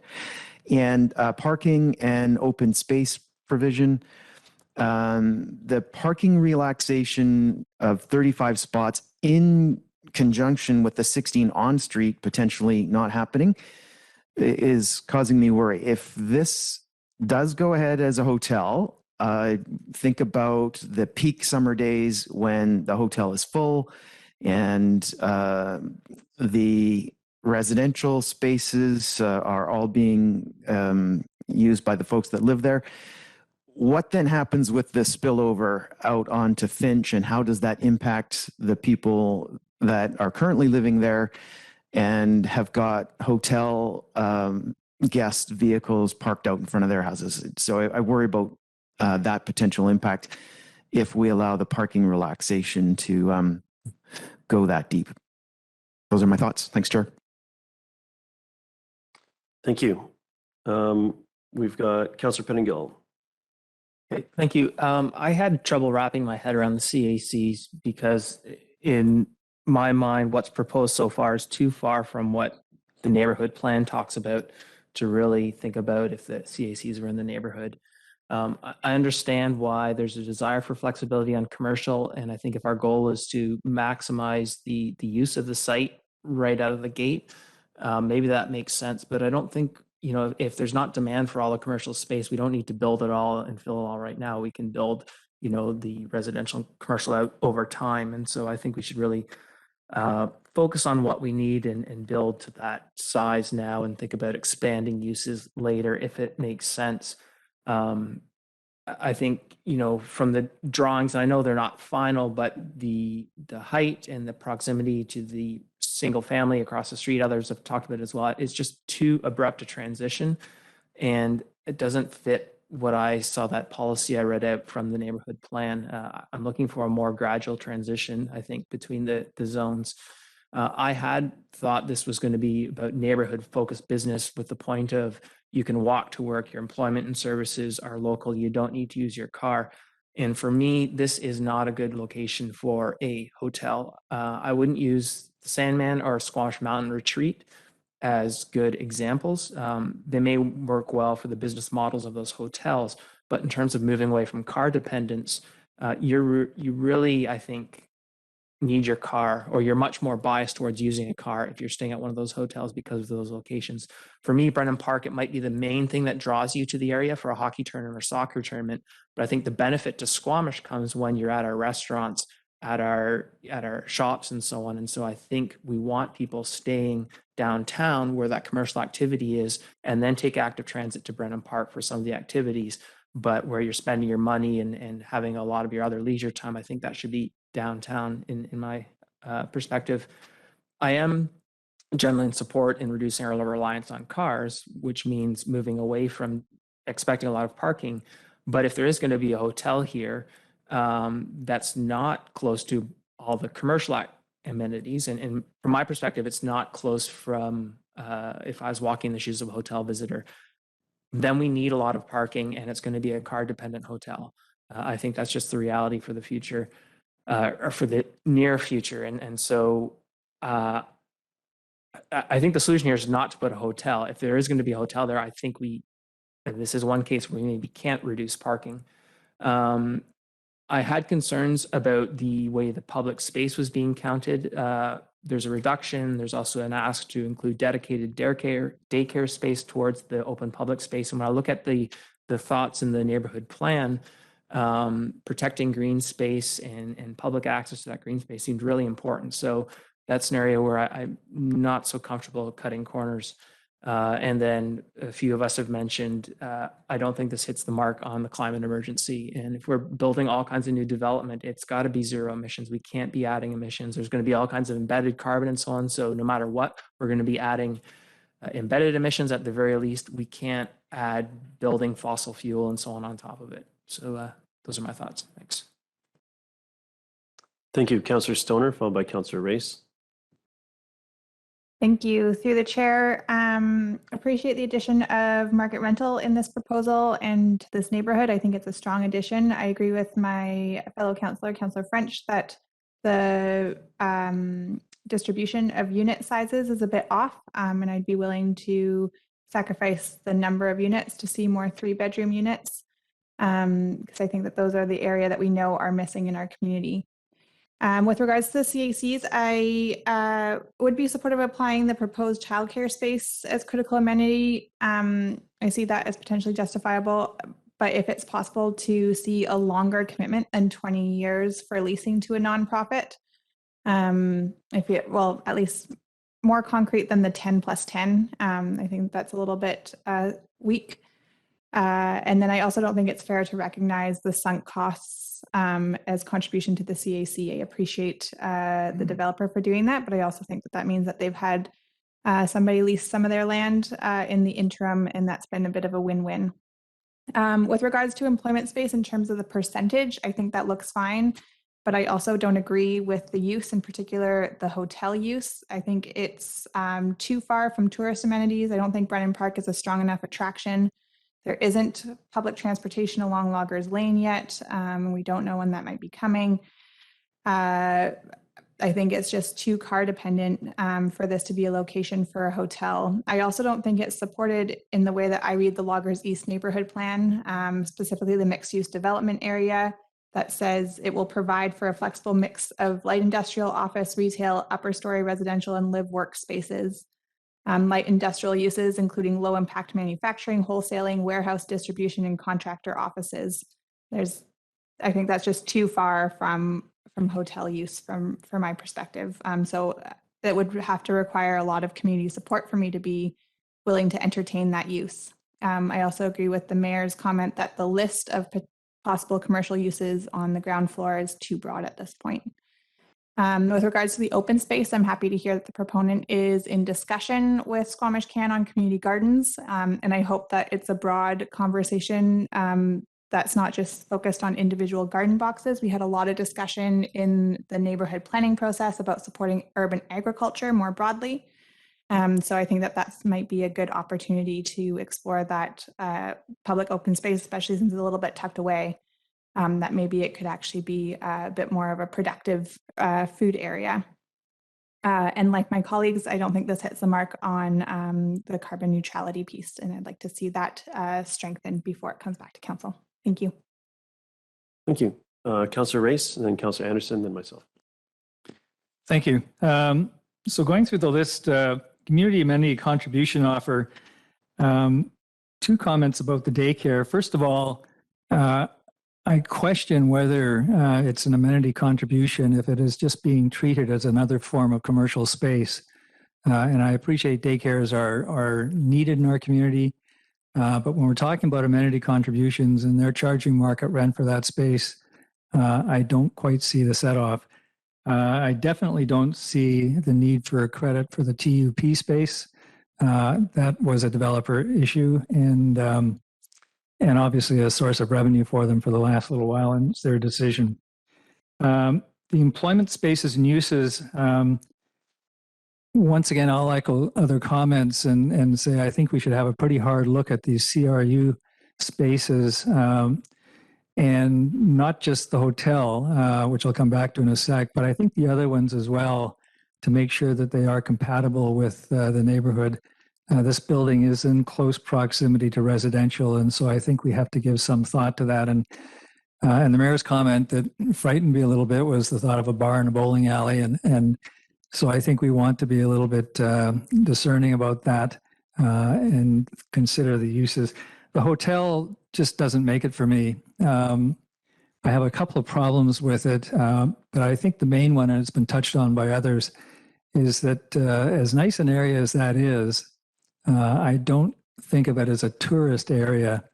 And like others, I think, where we want people to be able to stay in hotels is close to stores, restaurants, shopping, oceanfront walk, the attractions of the oceanfront and so forth. So not out here, which is kind of in the suburbs of where we want the tourist accommodation to be. And so the other problem is, and it was also highlighted by one of the other councillors' comments, if there is no food out there, then hotel use out there is very car dependent. And people would theoretically have to jump in their car 3 times a day to get something to eat, that alone. So to me, it's just not the right mix. I don't think Brennan Park by itself is a big enough attraction. I think we'd want sort of a year-round attraction, which I think the downtown can offer better with the variety of restaurants, attractions, walks, etc. I would be happier, I think, with a 3-floor rental building as opposed to the 4. I say that, notwithstanding the fact that the example I pointed out on Government Road is probably higher than this one. However, we've just gone through this sub-area plan process, and we have specifically called out in it the transition issue between residential and other uses. And so I think we owe that plan some consideration of the transition. So going from single-family residence to 4 stories in the distance of 1 street, to me is maybe too severe. And either we set back the top floor so it's just not quite as much on the face of the street, or we just eliminate the top floor, which might be better because the other problem I have is with respect to parking. And I don't want to see a concession on parking for residential or commercial.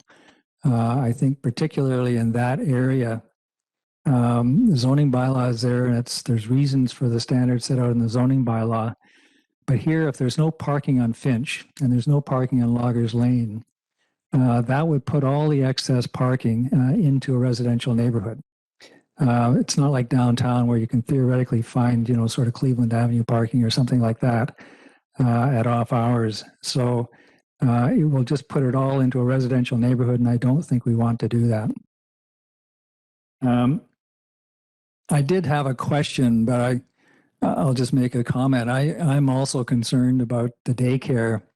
I certainly support the daycare uses, but we just went through a rezoning just in the subdivision a little north where they were going from, I think it was something like 12 to 24, something like that. And that caused concern about the people in the immediate area. And here we're talking about 100, and I'm not sure if there's any examples anywhere in Squamish where there's 100 kids in one place like that without being in a school. So I'm concerned about the traffic. the drop-off system, which takes people winding back through the back and through the parking lot and everything, and conflicts with other traffic. And I'm concerned about the impact on the neighborhood. And I'm not sure you could call it affordable daycare if we don't have any control on the prices that will be charged. You know, it may be it ends up at a $10 a day program if the government ever gets that in place, but otherwise it could be just as expensive as any other daycare. My final point is, yeah, and I know this is not a development permit application, but I am concerned about the schematics in the report and the architect's drawings. And I don't know, and this is the second one actually that's caused me concern. I didn't mention anything about the first one.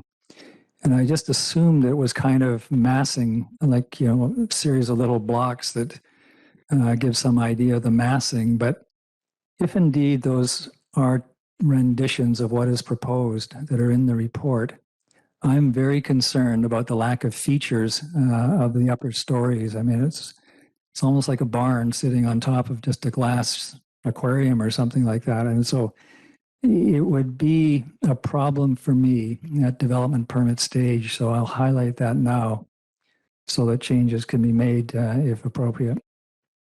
Thank you. Councillor Anderson. Thank you. Community amenity contribution comments. A general one. In the larger context of the east side of Loggers Lane, we have a large area of environmental assets that needs some investment and will over time. It does now and it will in future. There are actually rare opportunities to find the dollars for this. It's not going to come from DFO. The original work was from them, but that's 2 decades ago. So any development in this area, especially a larger development, we might consider if there's options and things and decisions to be made about allocating CAC dollars, that this be considered, that there are some maintenance issues for the waterways in the area, and these are also drainage issues that could use attention. I have already commented on the public art program. I think for a prominent corner like this, a public art project or mural project should preferably go through Squamish Arts Council administration. The employment space and uses. I had a question which I'll just voice as a note to staff that, and I'll quote, the applicant has proposed to secure 11,000 square feet of the employment space for use by a nonprofit childcare operator for a term up to 20 years. The childcare space as a use can be secured in the zoning or in the associated land development agreement. My question is, at the end of 20 years, does it still remain employment space? That isn't clear, and it maybe that should be understood, that we're not going to lose employment space at the end of 20 years, no matter whether there or not there's a childcare space there. That's just a small item that I was curious about. The hotel, I'm not opposed to a hotel here. Subject to, and I'll come back to more public engagement, but we have the example, Councillor Finch has referred to past controversies regarding hotels in the business park. But in fact, the Mountain Retreat Hotel is a preferred hotel and is part of their marketing and business operation to cater to events. Squamish days, ball tournaments, soccer tournaments, ice hockey tournaments. And I suggest that this shouldn't be dismissed, that this location, and I'll come back to further comment regarding engagement. As regards mixed use in this area and contrasts, and we're doing a lot from general industrial to all sorts of things, these are larger lots. And I am actually supportive of Mr. Valensky's comments in this regard. We are doing an experiment here, but I think I'm prepared to see this mix of uses in this area. The hotel, just to return to that, it could potentially stimulate other things that could be a benefit to the neighborhood. I'm not sure, but I'm not ruling out the hotel concept. I'll move to the, excuse me, the parking and open space. I would like to see a traffic impact study assess parking, and the reduced parking standard, I note, is untested. We refer to Metro Vancouver, City of Vancouver standards. We're still gathering data on the relationships of affordable rental and parking. We don't have a lot of experience. Therefore, I suggest any parking traffic impact study should be an opportunity to assess the potential of spillover parking and missing our take on demand, especially with the hotel concept and some of the other concepts here. The driveway entry, I'm actually happy to see it on Finch rather than Loggers Lane. That is a riparian zone bordering Loggers Lane on the west side of the building. And I think that I like to see today, we have a fairly treed environment along that lane, and we will in future, given the land use designation on the west side of Loggers Lane and the southerly part there. But I think that as far as a site plan goes, I'm not unhappy with an entrance off of Finch. I support Councillor Stoner's comments regarding the community garden and the opportunity to build a kind of an urban agriculture concept there, as per the original intentions and discussions of the Loggers Lane sub-area plan. I will move to form and character. It's kind of category E. It's not on your list, Ms. Phillips, but I return to some comments echoing concerns of Councillor Race. This is a high-profile location, and it's a large building. And the street level has some effort of lively colors there. We're not sure. We don't have really good renderings. I'm not sure of the advisory design panel's review of this or the status of that. The upper story is bleak. And the color, I'm concerned about the color. In this environment, why not something more lively, a little bit more attention and investment in architectural expression on this corner?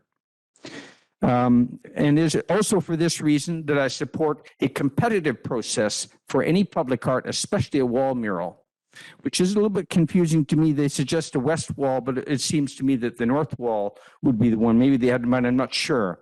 But a competitive process for any large-scale public art here.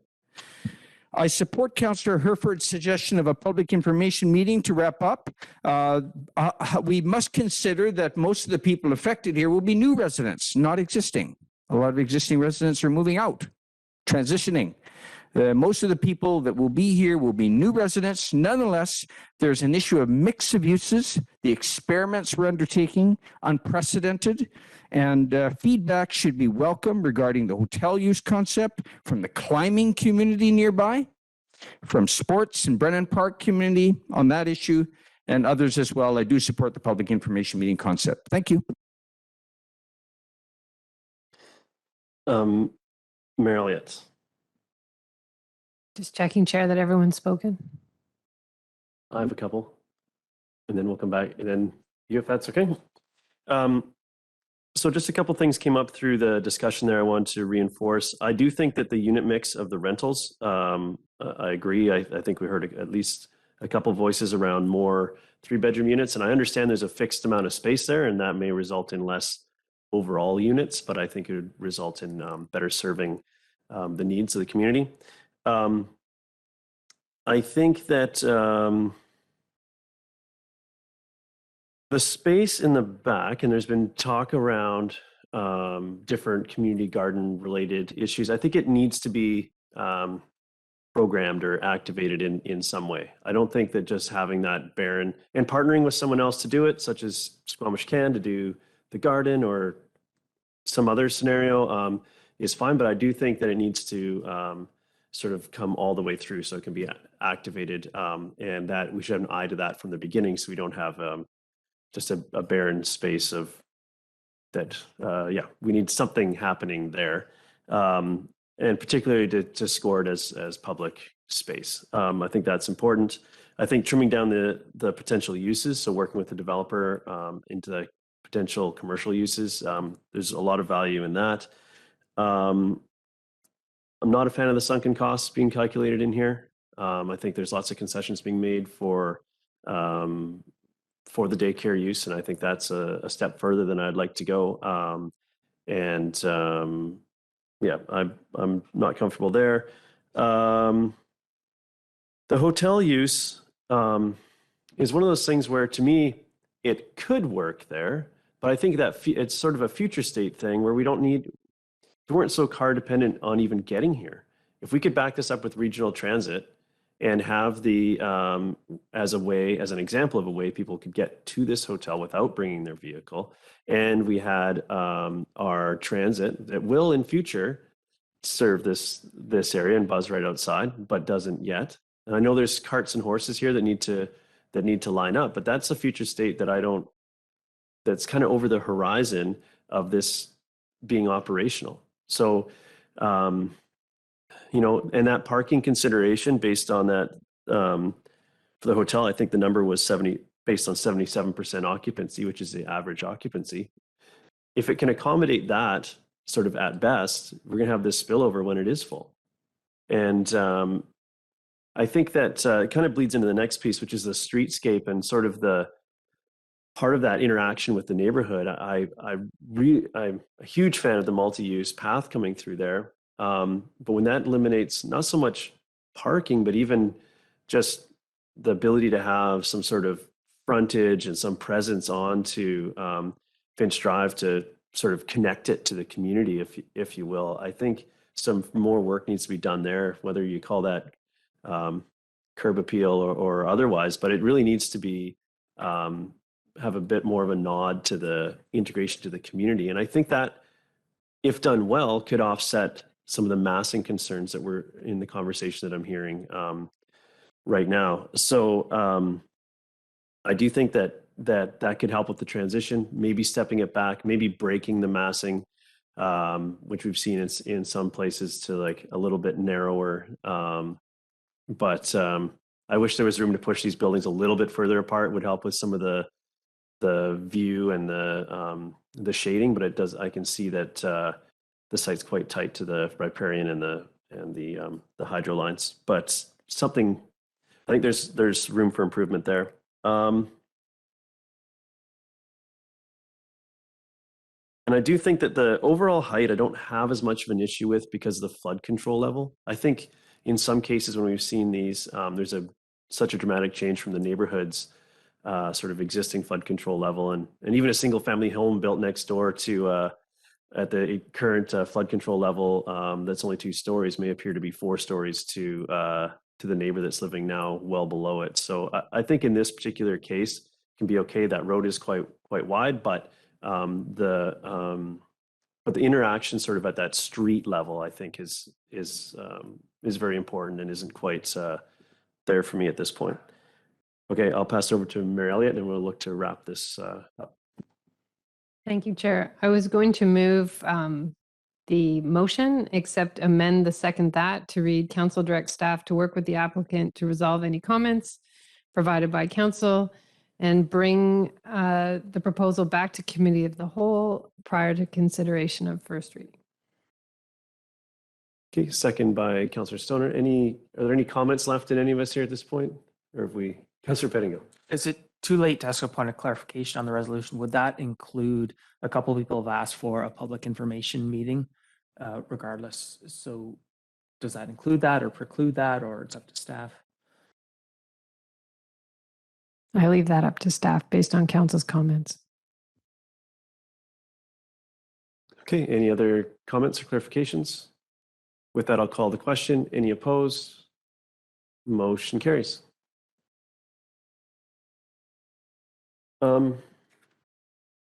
So I guess we need a 15-minute recess at this point. So we'll be back in 15 minutes. Thank you.